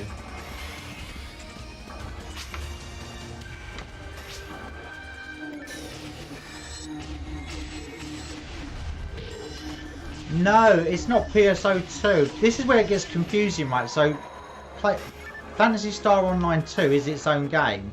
It's a slightly more modern, well, come out 8 years ago now, but you got, on the GameCube, you've got episodes 1 and 2. So you've got this is actually let's say it all properly. This is where it gets confusing. So Phantasy Star Online on the Dreamcast, then Phantasy Star Online version 2, which is like more stuff. Then it gets to GameCube, and they do Phantasy Star Online, the first game, version 2, like on the Dreamcast, but then added in extra levels called Episode 2. So this is all just confusing, and then you got Phantasy Star Online Episode 3 on the GameCube, and it's a completely different type of game. It's not even like an RPG. It's like a card game, like a chess game, like a Final Fantasy Tactics sort of thing. It all gets the names get so confusing. Sega are just dumbheads.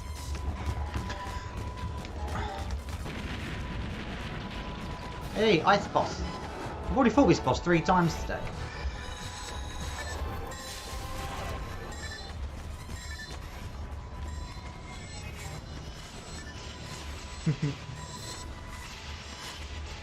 Oh, you watched that video?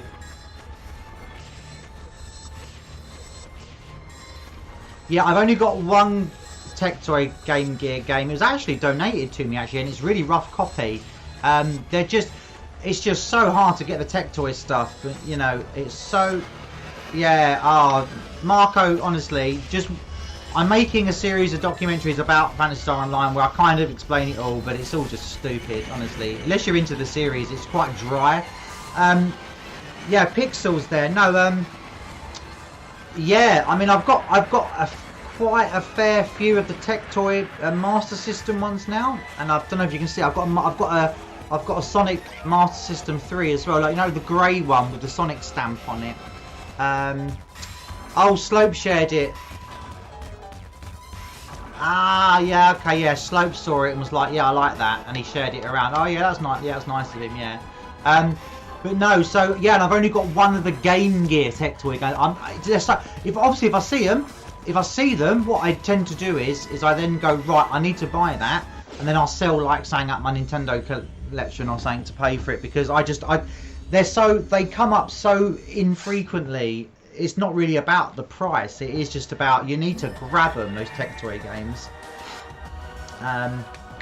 So yeah, I mean, one day I will hopefully find someone that wants to sell, you know, a lot more Tectoy stuff. But yeah, it's pricey. It's pricey as well. Like, it's not just like a little bit expensive. Yeah, no, YouTube stuff, Pixels. Yeah, I mean,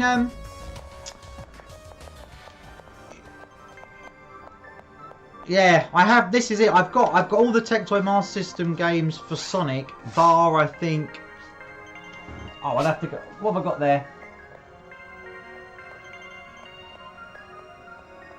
Oh, I'd have to go. I think bar Sonic 2 or something. The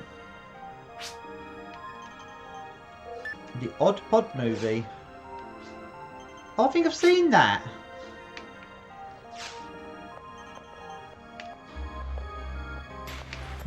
What happened there? Why didn't I get my... Yes. I think I've seen that. Is that did Trista shout that around? Did Trista edit one of the videos or something?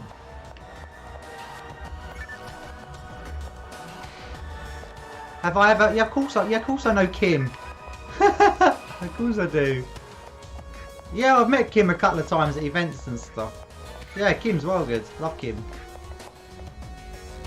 It's actually Kim that inspired me actually to start doing more longer form videos, like documentaries, rather than just, you know, sitting in front of the camera and chatting waffle for like half an hour. We're actually doing, you know, actual videos and stuff. Because that's what I want to do. You know, I want to be I want to be like a gaming historian, as well as doing like the journalism stuff for like new things and that. So, yeah.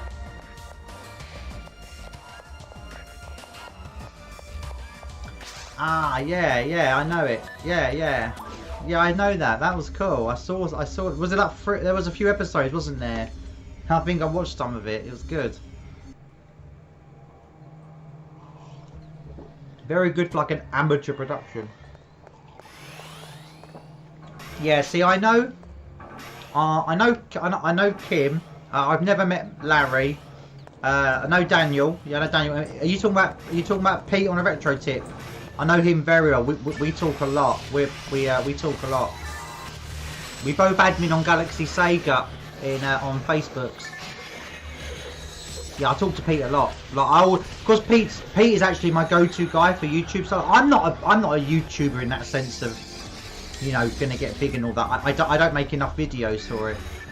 But if I've got YouTube questions, I will always go to Pete and just say like, yeah, how would I go about doing this?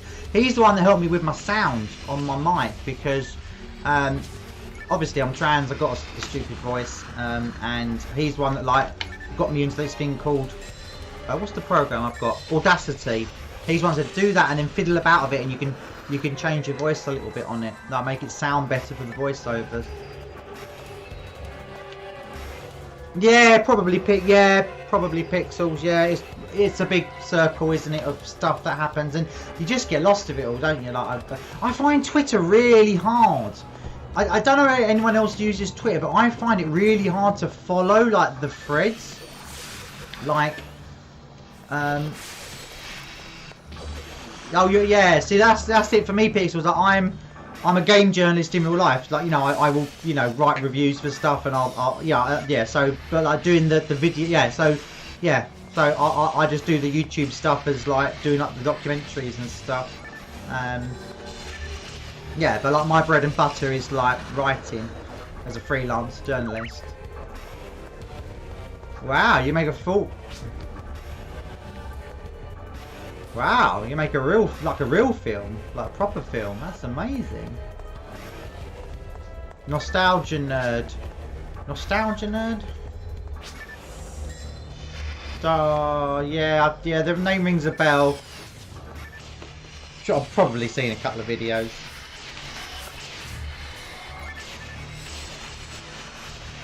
I don't like talking about it. I don't like talking about it too much, but there's a I get a lot of trolls on YouTube. Like, there's a lot of people that are out for my blood on YouTube. It's weird. It's really weird. It's like I've done something to offend a load of people by becoming a game journalist and making money from my passion, and some people just don't like it. I think the problem was people couldn't separate. People just found it impossible, almost, yeah, to separate me making a YouTube video about my Sonic collection, as an example, to me writing for websites and stuff and getting paid for it. Like, they couldn't separate the two, so they just thought that I was like abusing the community and stuff, and it was just like, not really.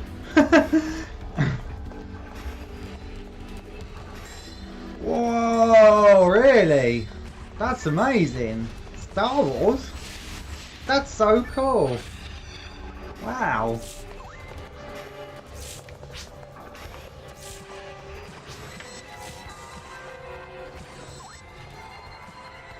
That's so cool. Did you meet any of the people in Star Wars? Like, did you meet any of the stars? What are they like? This is a lot more of an interesting conversation listening to me getting trolled on YouTube.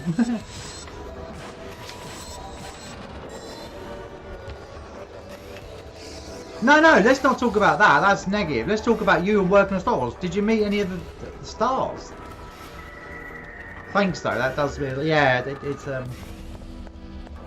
Yeah, it's a bit sad. It's like they were trying to excommunicate me from being part of the YouTube for whatever reason. It got to me a little bit at first, like, because I felt a bit hurt by it, and then I realised what it was. It was just like a load of man children that were probably a bit jealous that I was now doing something, not just doing like a day job that I didn't care about, and I actually had something to, like, you know, passion, and because I'm being a bit successful as well, they just don't like it. That's the problem.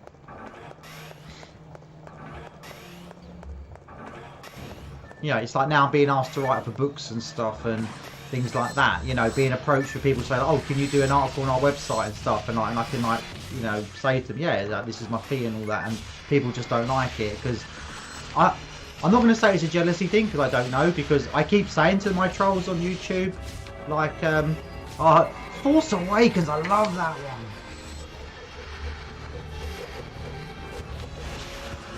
You were what? You were an extra in Rogue One?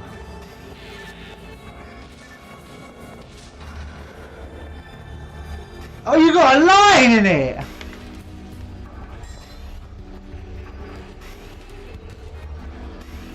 Whoa! You're in a Star Wars, you're famous! That's so cool! Man! That's so cool!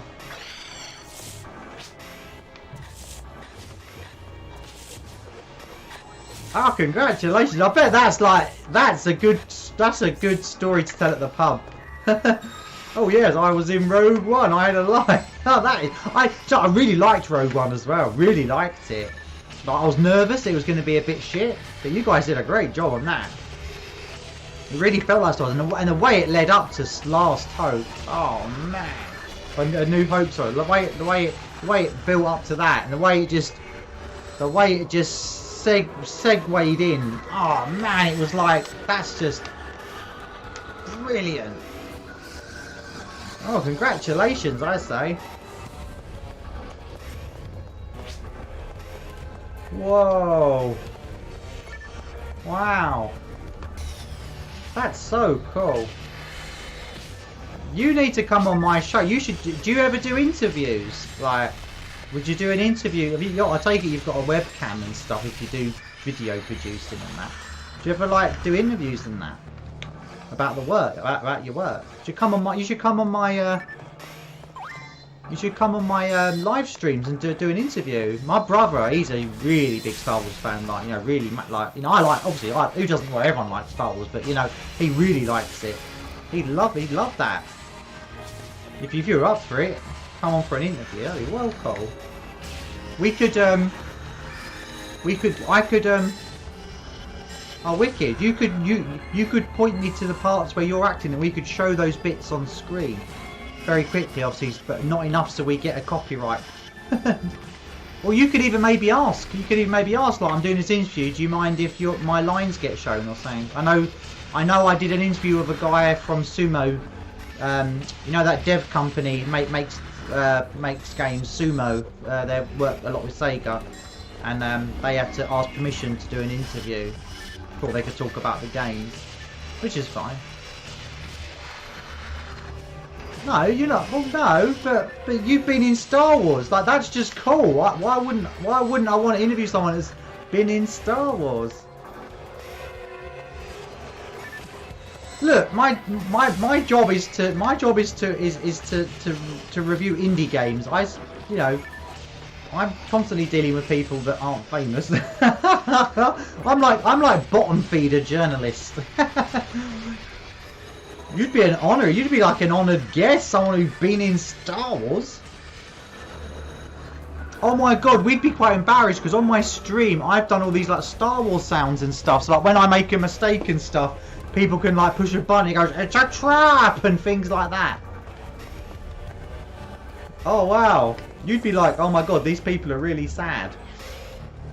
Oh, you have to email. I tell you what, Pixels. I've put my email address here. Email me.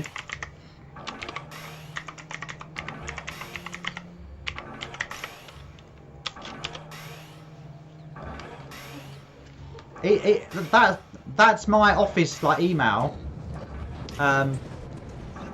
Please email me, and then if you're up for it, it's every where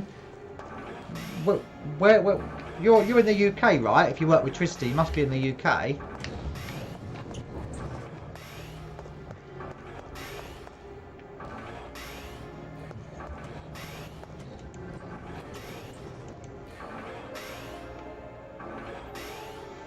I was actually...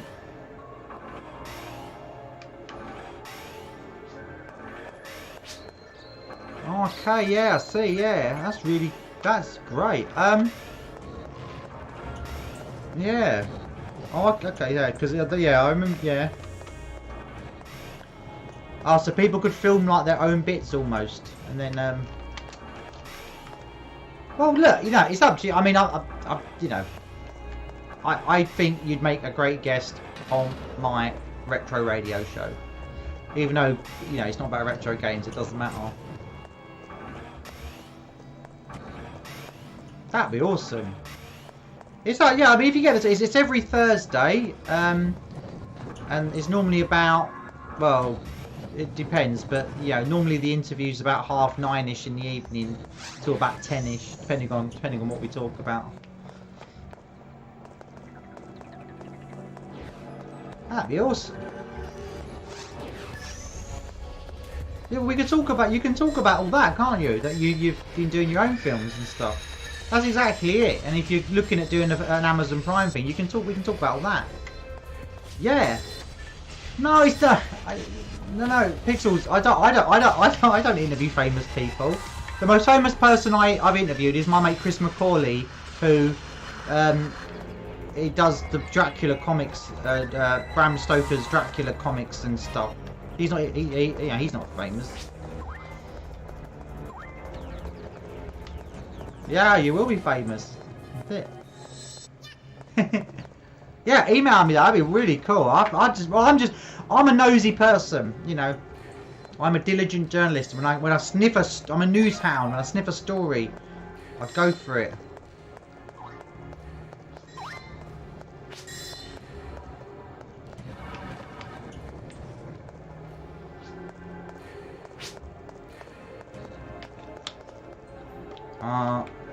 What's going on here?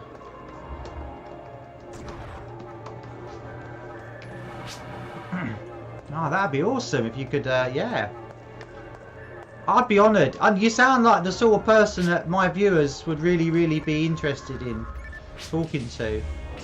And obviously we talk about games and stuff as well. Like, it doesn't have to, yeah, I wouldn't put you on the spot and be like, just tell us all the gossip about Star Wars, because I appreciate you can't really do that. What I would like though, and I don't know if I don't know if it's able to now, because it's obviously a long time ago. But if we could get permission to show the clips of the bits you're in, I don't want to get a copy. I'm on my last, basically, I'm on my last copyright strike on Twitch. If I do anything, you know, if we get reported one more. Basically, on my channel, we do sometimes get a bit silly, and if I get reported one more time for saying I'm going to get booted. Yeah, see you later, Marco. Cheers for hanging out. Ah, you're very sweet.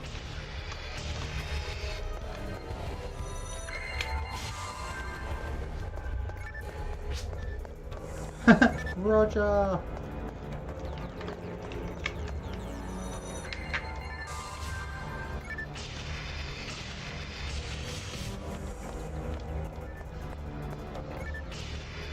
Yeah, no, but Pixel, yeah, just send me an email, just, yeah, at least I'll have a name and stuff.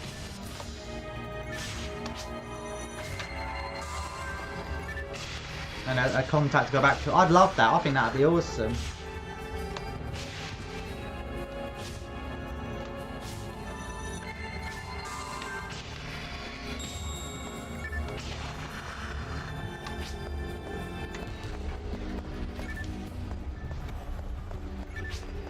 Yeah, I know, I'm doing it. Everyone's dead, and I'm dead. We all died. No, I've got you.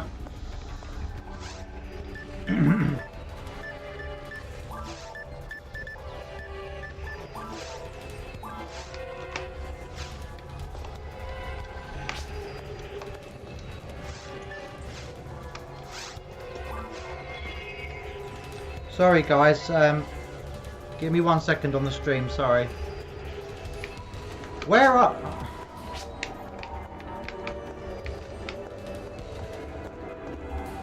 Sorry guys, give me a second here. I'll just get rid of this thing.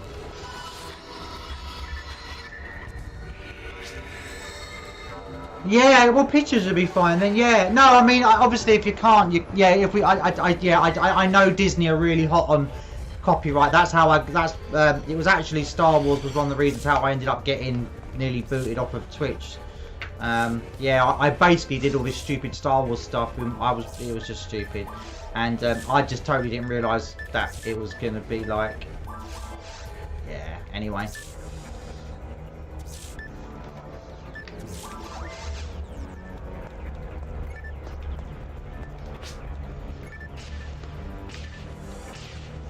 Ah. Damn it.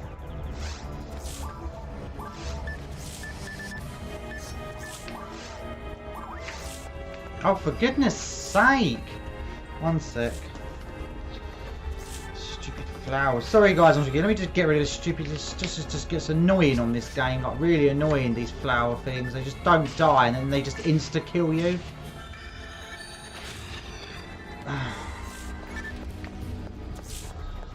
Oh, right, there we go.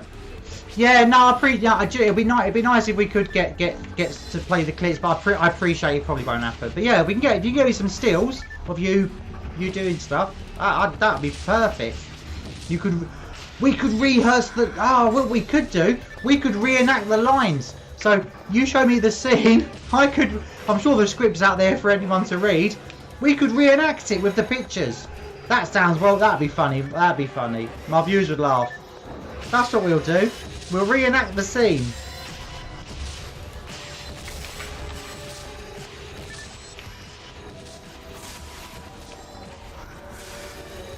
That sounds brilliant.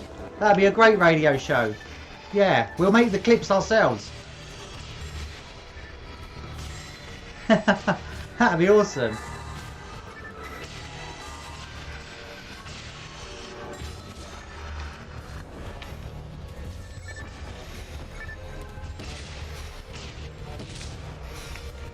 I'll get my boyfriend involved as well because he likes shit like that. So if there's like more than like, if you like, there's a scene with like 3 people in or whatever, and if there's more, we can rope people in. People on my stream would happily phone in and do a line or whatever. Yeah, that'd be awesome. Let's do that. Why don't we that's it. That's it. We'll reenact the scene. We'll reenact your 9 lines. I think that'd just be wild, guys. That's it. Punch Panda.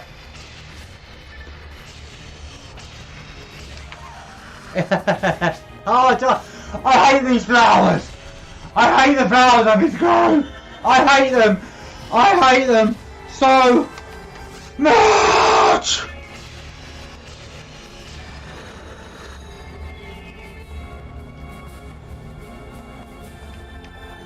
Yeah, yeah, I'm just right. But what we but there's no reason why we can't reenact the scenes. They'll never pick that up on. They'll never pick that up on their on their software. You know, as long as we don't play the music or anything, they'll never pick it up on the software because it would just be us like reading out stuff, won't it? So we could do that. We could reenact your scenes. I love stuff like that. I love being silly and being stupid on camera. I love it. I used to do lots of silly things with my mates when we had a video camera. I used to like do fake like spoof Tony Hawk's videos and stuff. It's well funny. Yeah, that's it. See, look, this is what it's all about. It's all about making connections, and then we can do creative stuff together. That'd be awesome.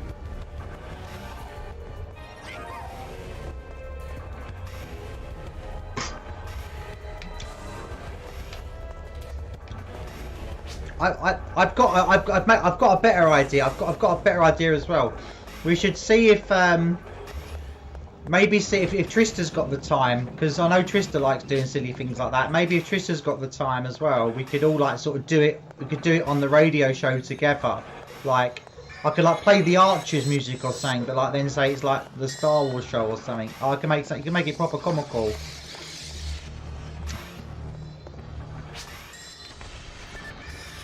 Oh, we'll talk about it anyway. We'll talk about it another time. I'm not going to sort of derail this stream by having a creative outlet, a creative splurge. Got enough of that to do at the minute with Sonic's 30th. Bloody hell, I've got a lot of stuff to do. Got to get working. So lazy. My mum used to say I'd be a millionaire if I wasn't so lazy.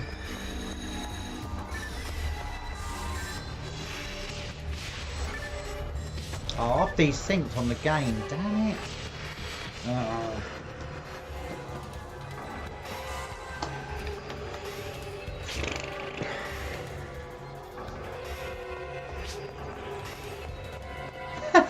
Ooh, amazing. Wow. I love Phantasy Star because there are some people we play with that get really into like the role play element of it. Like they live the character. I'm the worst person to play with on this game because I just run around doing nothing. I don't really help anybody or anything. I'm like the laggy behind.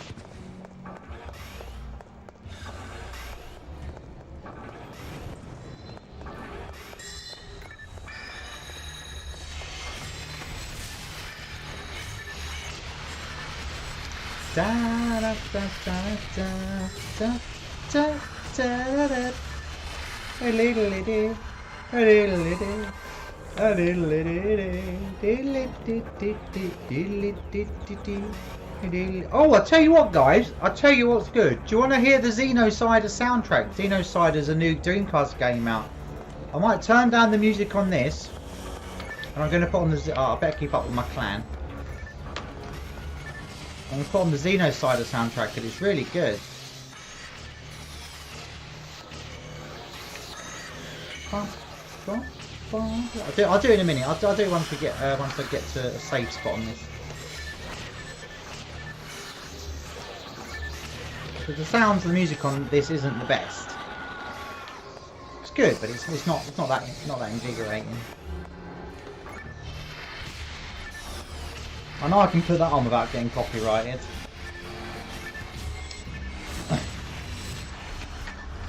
Yeah, I've had loads of videos deleted off of YouTube for copyright as well. Right, excellent. I'll answer that on Monday. I promised my boyfriend, right? I promised my boyfriend I don't do any work on the weekends now. Like, I made the promise. I made the promise. So yeah,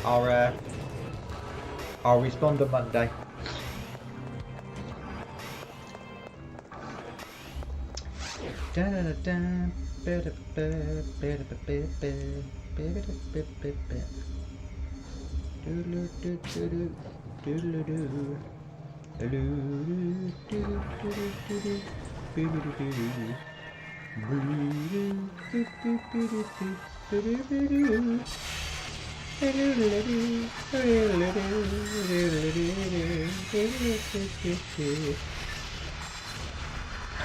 I was gonna play some Phantasy Star, then I got sidetracked. Ooh, I was supposed to be playing Phantasy Star, and then I got sidetracked. And now I'm thinking about making radio shows, and I know why. Why? Cause I get sidetracked. Cause I get sidetracked. Cause I get sidetracked.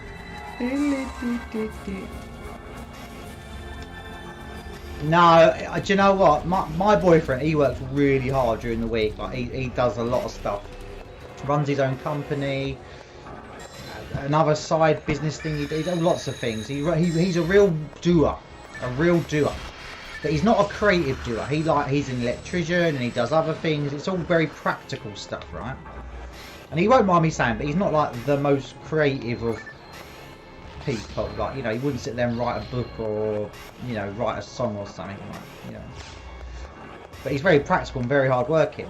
And he does. You'll know this as a creative person when it looks like you're just sitting there on your computer, and it looks like you're just doing nothing. Like, but what you're actually doing is you're reading lots of articles or histories or information, or you're you know, you're trying to work out how something could work in a video or a whatever it might, or an article, whatever it is you're creating, and you got it, and it looks like you're doing nothing, but really in your mind there's all this hard work and all these cogs going, because you know you need to, you'll know as a filmmaker you need to visualize it before it can appear on the screen. And then, like, my boyfriend watched that Sonic video that I did, right, and all he knew about that Sonic video before, because he always sits down with me, he's very supportive in what I do, and he always sits down with me once I've done a video and watches it back with me before we put it out there. And he was like, wow, that's like one of the best videos you've ever done. I can't believe you just sat there and did that in one afternoon.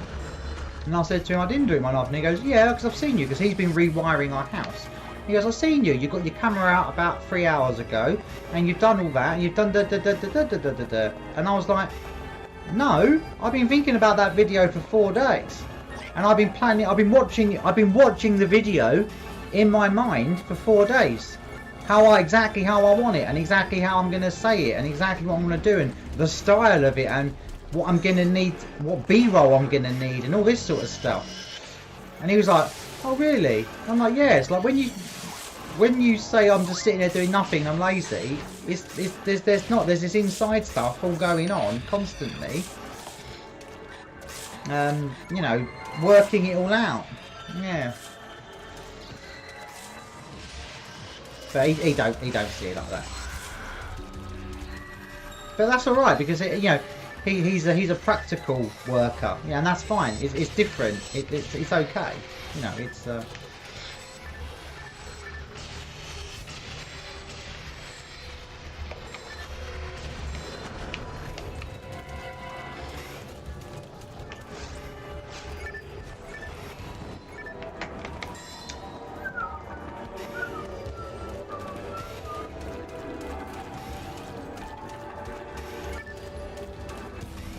So, you'll know as well as I do, while someone will sit there and watch a 15-minute video that you've done for YouTube or whatever you're doing,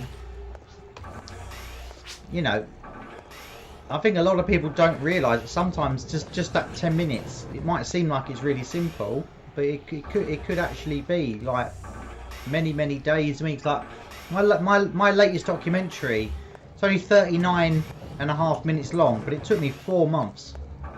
4 months that took me. Research, contacting people, working stuff out, and loads of stuff. And then, you know, it's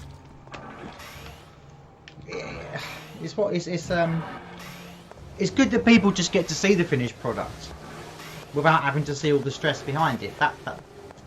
That's a good thing. That kind of shows that you've done a good job as a producer of videos, because you've made it easy on the eye for everyone and they can enjoy something. What do they say? The proof is in the pudding, sort of thing.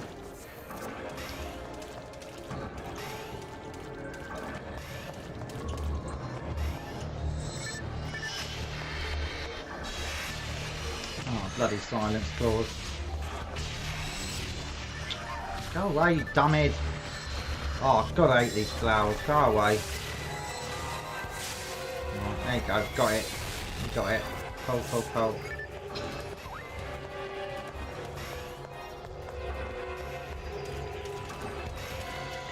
That's the way the cookie crumbles, isn't it? That's what happens.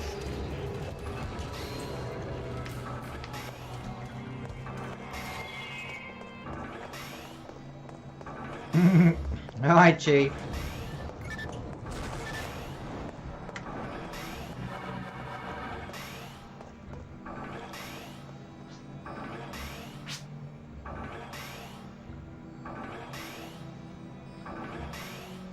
Wow, yeah, COVID permitted, yeah. I mean, a lot of my plans got put on hold. I had this plan of I was going to rent a real camera, and I was going to do this trip around kind of Britain, talking to doing interviews with the big collectors in the scene, not like trashy sort of TV, but really get into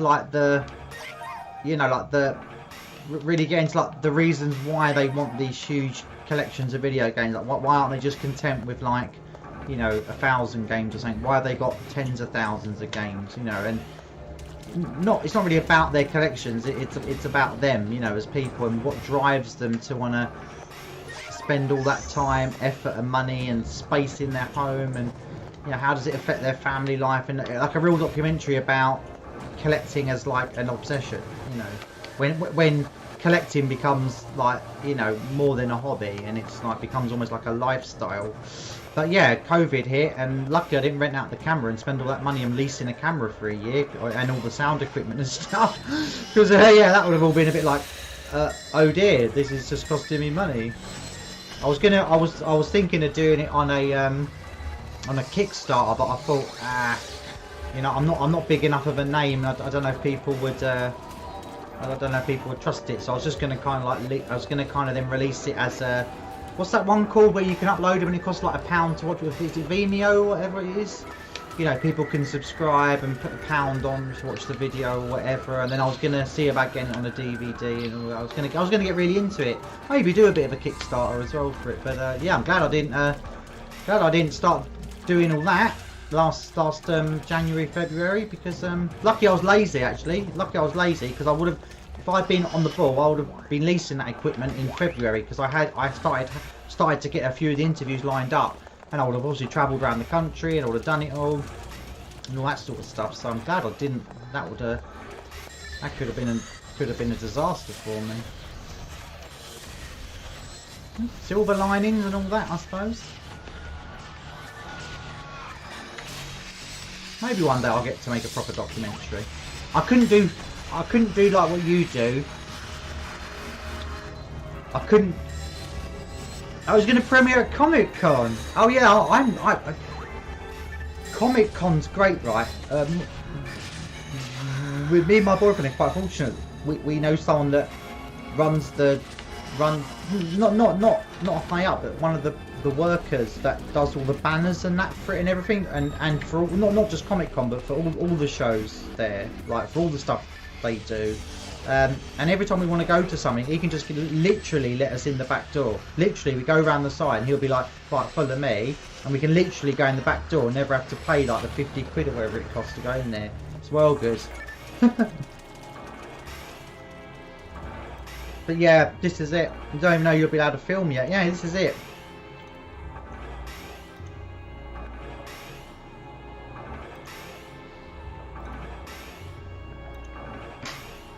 Well, now I've met you, this might be the silver line. That's what I was saying, silver linings. No, I was just gonna lease like a standard, like DV cam, no, a decent one, like a like, you know, like a proper one. You know, sort of, you know, with a boom mic and all that, and a sound mixer, and yeah, the sort of stuff you'd need to set up to, and a monitor, and all the stuff you'd need to sit and do an interview with someone. And then obviously be able to film their collection as B-roll and stuff, and other bits and pieces that I'd need to do. So like, yeah, but a real camera, like you know, like an actual camera. You know, like one that would cost many thousands of pounds to buy. Not just I'll show you the camera I've got at the moment. It's embarrassing, but I like it. Yeah, I mean, what I mean is not this.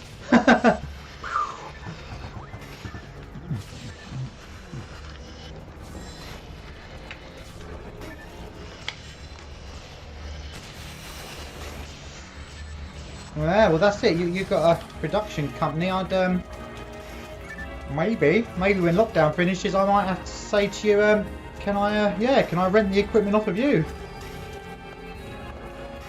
That'd be well good.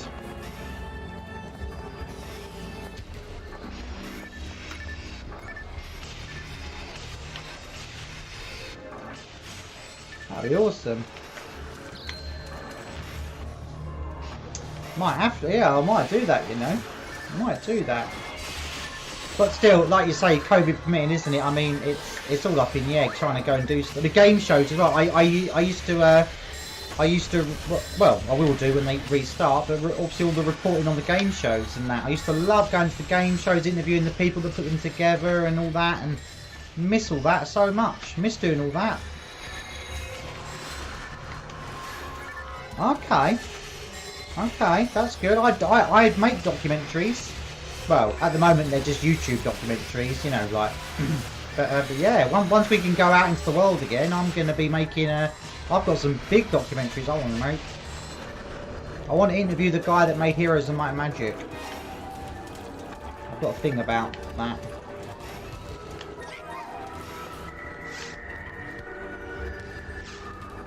Ah, I see. Okay then, well if we make friends, I would happily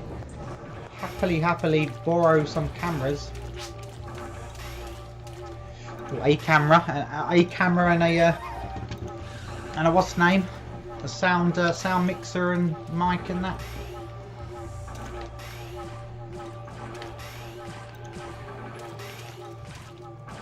Yeah, I mean, I kind of wish sometimes I was a little bit more creative, like in doing you know, like fictional stuff, but I know my skills is more in the documentary kind of stuff, like the history of. I haven't quite got I don't think I've got that talent for writing scripts and things and that sort of thing. But I think that's when you know your own skill set is when you can get the most out of everything, though, isn't it? And that's it.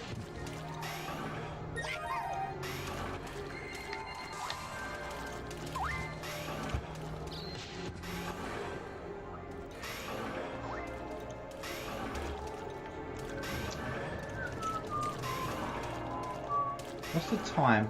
5:30 in the morning. How tired am I? Is there a way of telling that? I have to do it on there, don't I? What's the stream? Only 2 hours. That's not even long.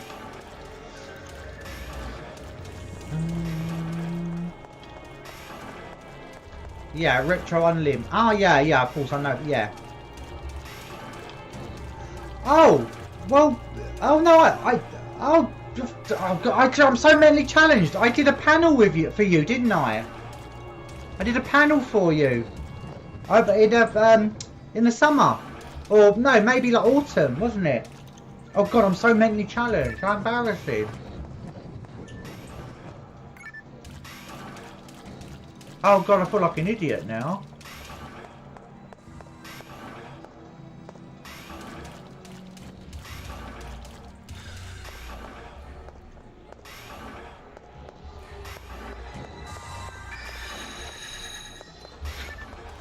Yeah, I love going to shows and being like, I've got a press pass. I don't have any money in my my boyfriend. I always lie and say that he's I always lie and say he's my photographer.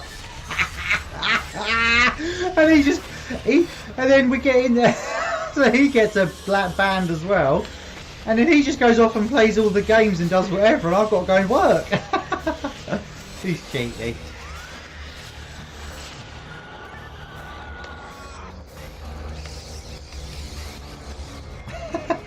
I miss the shows. I miss the shows. The last one up we had was Margate, wasn't it?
Yeah, no, I'd really appreciate that. That'd be awesome. Yeah. Yeah, it is. Yeah, it is. Nice. It is.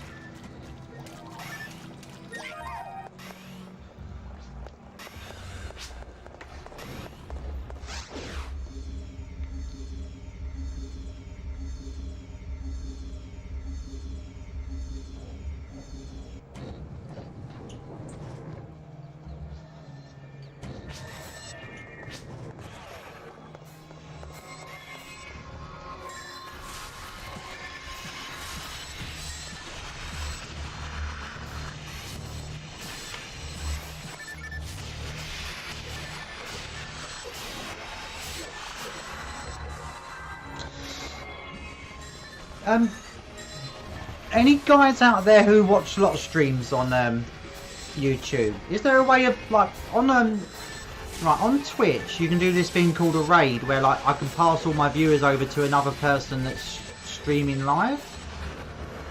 Can you do that on this? I can't find like an options or anything on this thing. I'm obviously just missing something. It's probably right in front of me. What's pop out chat do? What's that do? Oh, that's just like, oh, that's how you get the chat big, right? Ah. Aha.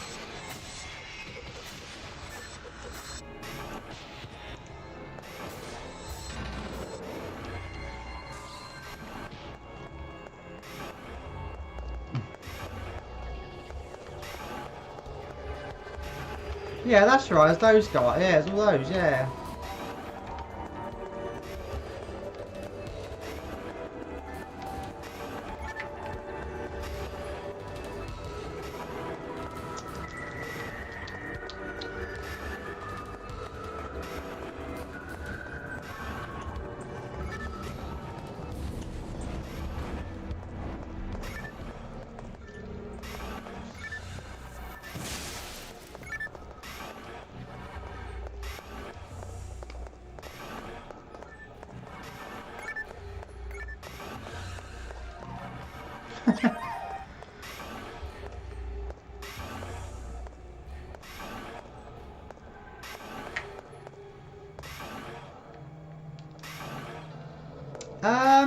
Yeah, it was one,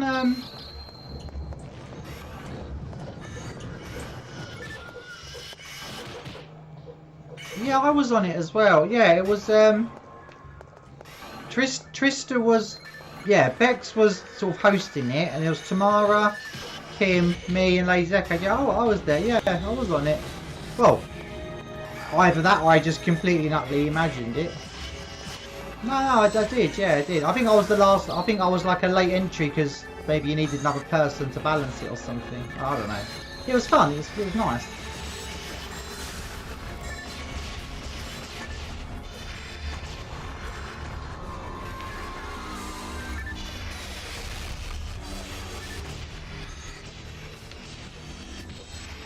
Yeah, it was only on for about like half an hour, 40 minutes or something.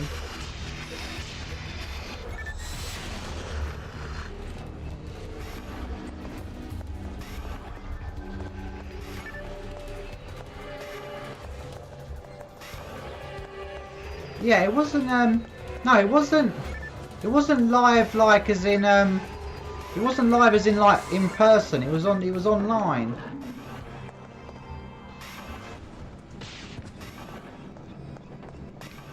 Yeah, no, it wasn't. No, it wasn't. It was an online one. You know, like a stream. So like it was like a Zoom call thing. I don't think they'd have me doing anything on the stage at those shows. I think they'd worried that what I'd say.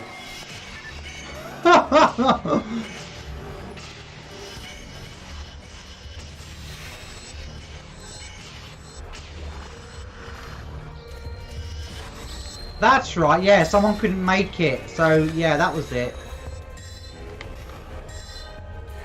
That's right, yeah, so there was, yeah, that's it, yeah, that's it.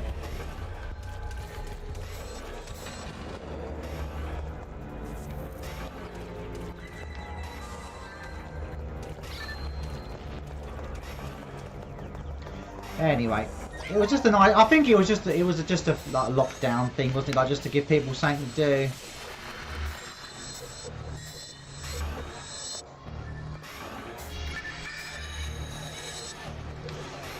Yeah, nah, do you know what, if I'd be very surprised if I ever got invited onto a stage one of those things. It will be like, what's going to happen, yeah, yeah, nah, it's not that I couldn't control what I say, but, I don't know. I'm one of these people that I've got really bad, like, verbal diarrhea, like, if saying, I would like say silly things, like, you know, just ridiculous things. I don't think, I don't know, I mean, yeah. It'd probably be okay if I was just being interviewed and had direct questions, but yeah, if I had to actually, like, do something or describe something, it might... I think it's the way I talk as well, like, yeah, it's,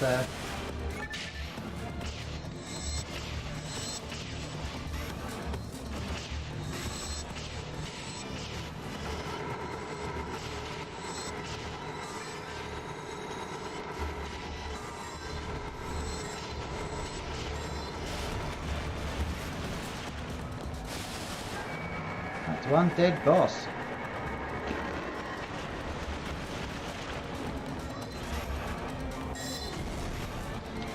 Ooh, what's that? Haha, I got it.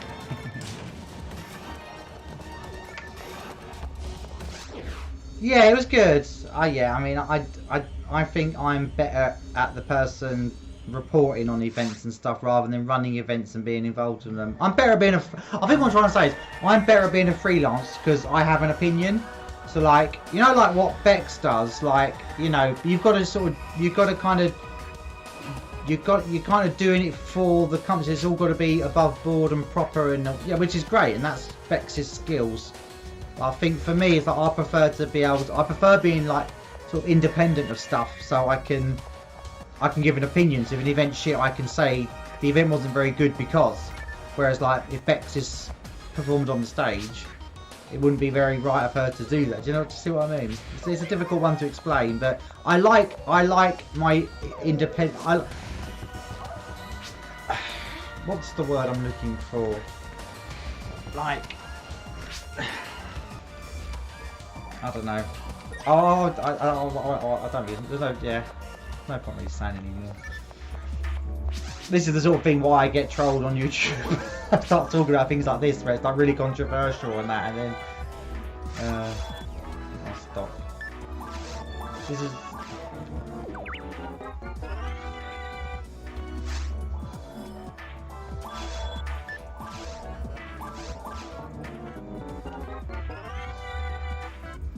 Whoa, that's a good one.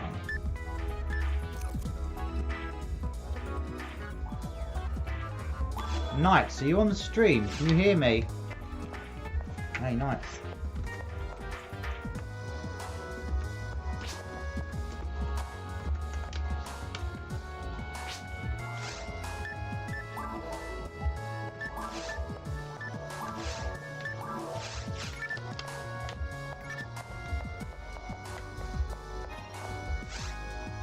Yeah, no, that's it. Yeah, you know, she's a great presenter. I think if you know, that's not my. That's definitely not my skill set. Like, not at all. I like being independent, so I can say my thoughts. I'm basically. I spent like 15 years working for a company where I had to. Don't you want it?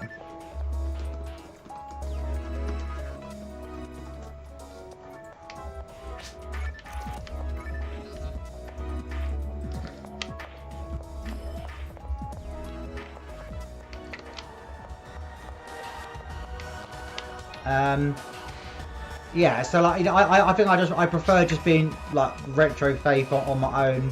It's actually one of the reasons why I think I kind of get so many trolls and stuff, because it almost seems like I'm purposely excluding myself from like a community, but it's the opposite. It's just good journalism. It's like, I think that's what a lot of people can't get their head around, is that, like, you know, retro faith is like a character in a website and writing for websites and stuff. But me, Faith, I'm still just a person that enjoys retro games and playing them. I think some people just get really can't work that out in their brains. They're like, yeah, Retro Faith is like a company, like I'm self-employed. It's like a, you know, it's an entity almost. It's like a make-believe sort of thing. And then, you know, but as an independent journalist and a freelance, you know, that sort of thing. And then some people just can't get their head around that. But it's like, yeah, never mind. Yeah, I love Bex too. I think she's great. Yeah, I like watching her streams during the day. It's funny. I have it on in the background when I'm typing, and she don't all say the most funny things. I like it when she just goes off on a tangent about absolute nonsense. Very funny. I wish I could watch more.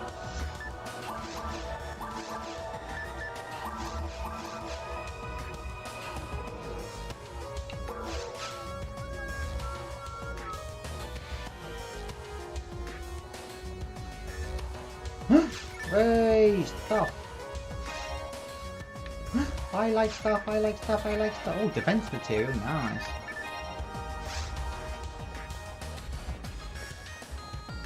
Well, this is exactly why I do it, and this is why I sort of wouldn't, like, you know, if, not that I would, but if I was asked to do something like Bex does with those shows, like, would you present that, I probably would turn it down, depending on what it was, because I'd be like, well, no, Retro Faith is Retro Faith the company, and, you know, almost not a character, like, you know, obviously Retro Faith isn't a character, but it's almost like it's it's just you know, it's just like a brand. It's a brand. Retro Faith is like a brand, you know.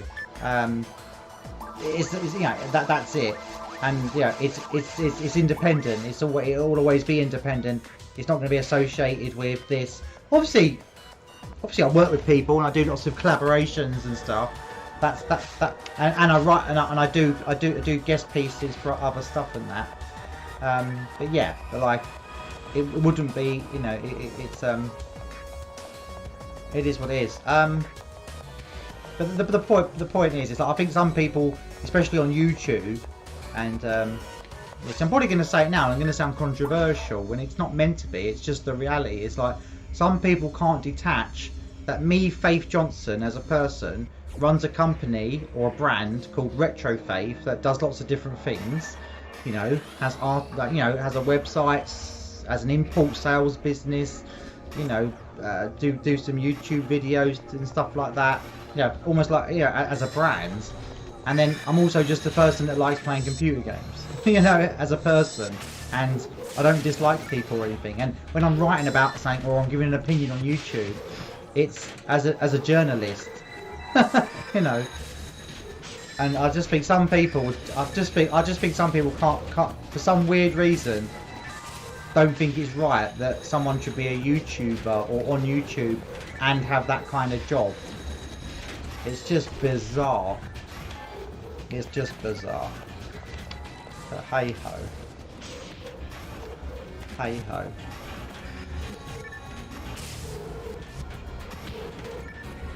This is it, yeah. That's it. And this is exactly it, Pixels. It's about just being professional. You know, I don't care if someone doesn't like what I say in an article, because that doesn't matter, because it's an opinion of my, as a journalist and as a brand. Like when I'm reviewing a game, you know, there's games that I've reviewed that I've trashed that I actually like them, but objectively they're shit.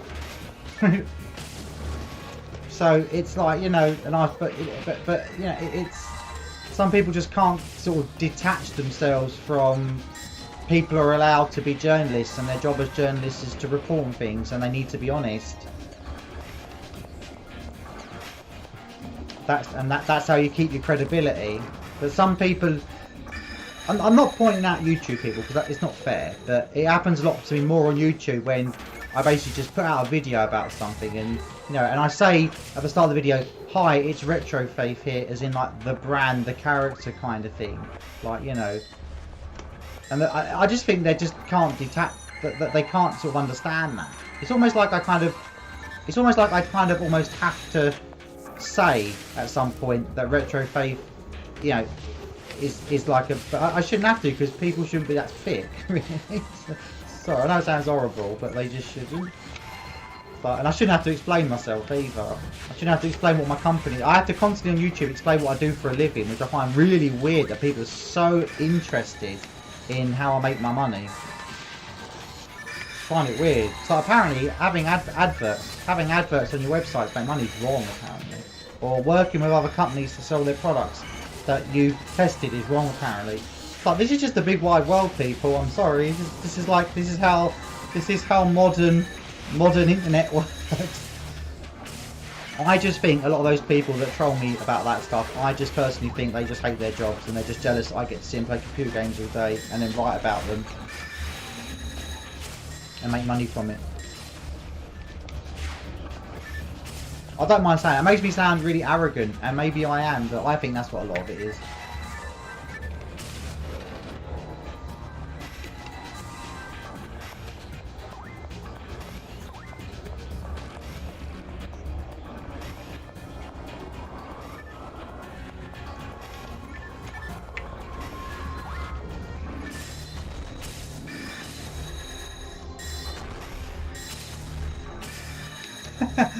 I've got there's a great story. I do a service I provide is a bit of a kind of I'll scratch your back, you scratch my kind of back for indie developers.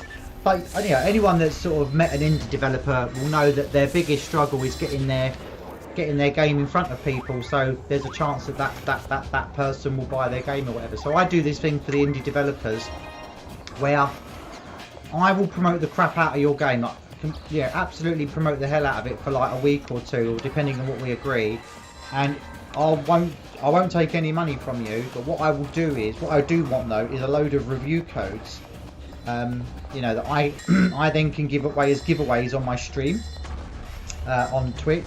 So like, you know, I can then pull names out of a hat and all that sort of stuff for my viewers. And I was doing that, and I oh god. But I did, and part of the service that I do for these people, if you like, for the indie game people, is I also do a YouTube review and a written article, you know, as part of it, because I'm you know, I might be getting like £50-60 worth of games or whatever, but I do an honest review of it as well, like an objective review.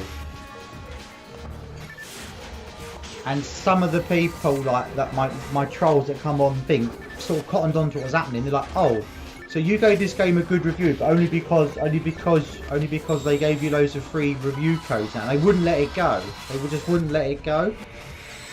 So what I did, I said, I'll tell you what, I'll prove it to you then.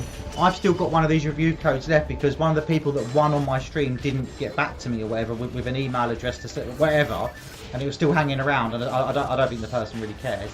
And I said, I'll tell you what, why don't I prove it to you? Why don't I give you a copy of the game and you can play it for yourself, and then you can see if my review is correct or not.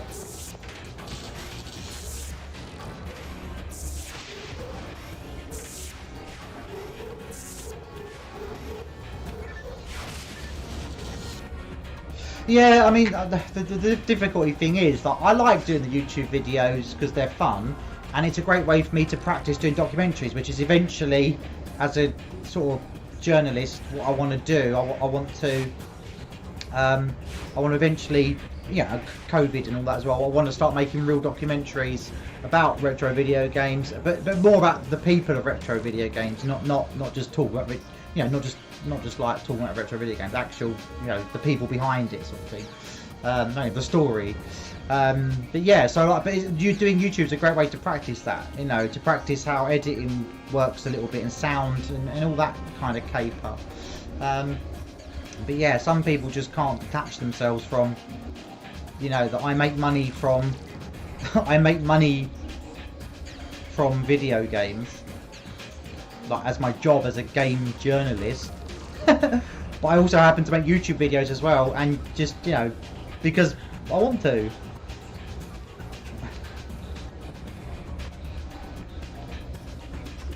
No way! So you've got to come on my show now. This is amazing. You've got to come on my show now, so you can talk about your games that you're making with your girlfriend. That'd be amazing. And you can tell us about being on Star Wars, and you can tell us about being a filmmaker. You'll be a great guest. I think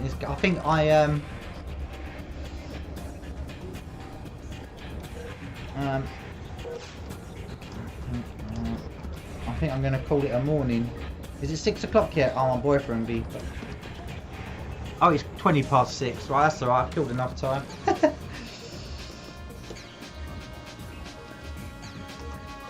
Yeah. So yeah, no, you've got to. Yeah, send me an email. I mean, yeah, we'll do it on. Are you free? When are you free next though? Because I haven't sorted out an interview for this Thursday show yet. Someone's had to cancel, which is fair enough because they had other commitments. And I've sort of been running around Twitter trying to find. Yeah, I've been running around Twitter trying to find an indie dev to come on. Are you free this Thursday? I know it's a bit short notice, but this Thursday coming, are you free in the evening? If not, please don't change any plans or anything. It's not like that kind of thing. But I'm just thinking I could kind of kill two birds with one stone here. But you emailed me anyway. Sam, are you on the stream?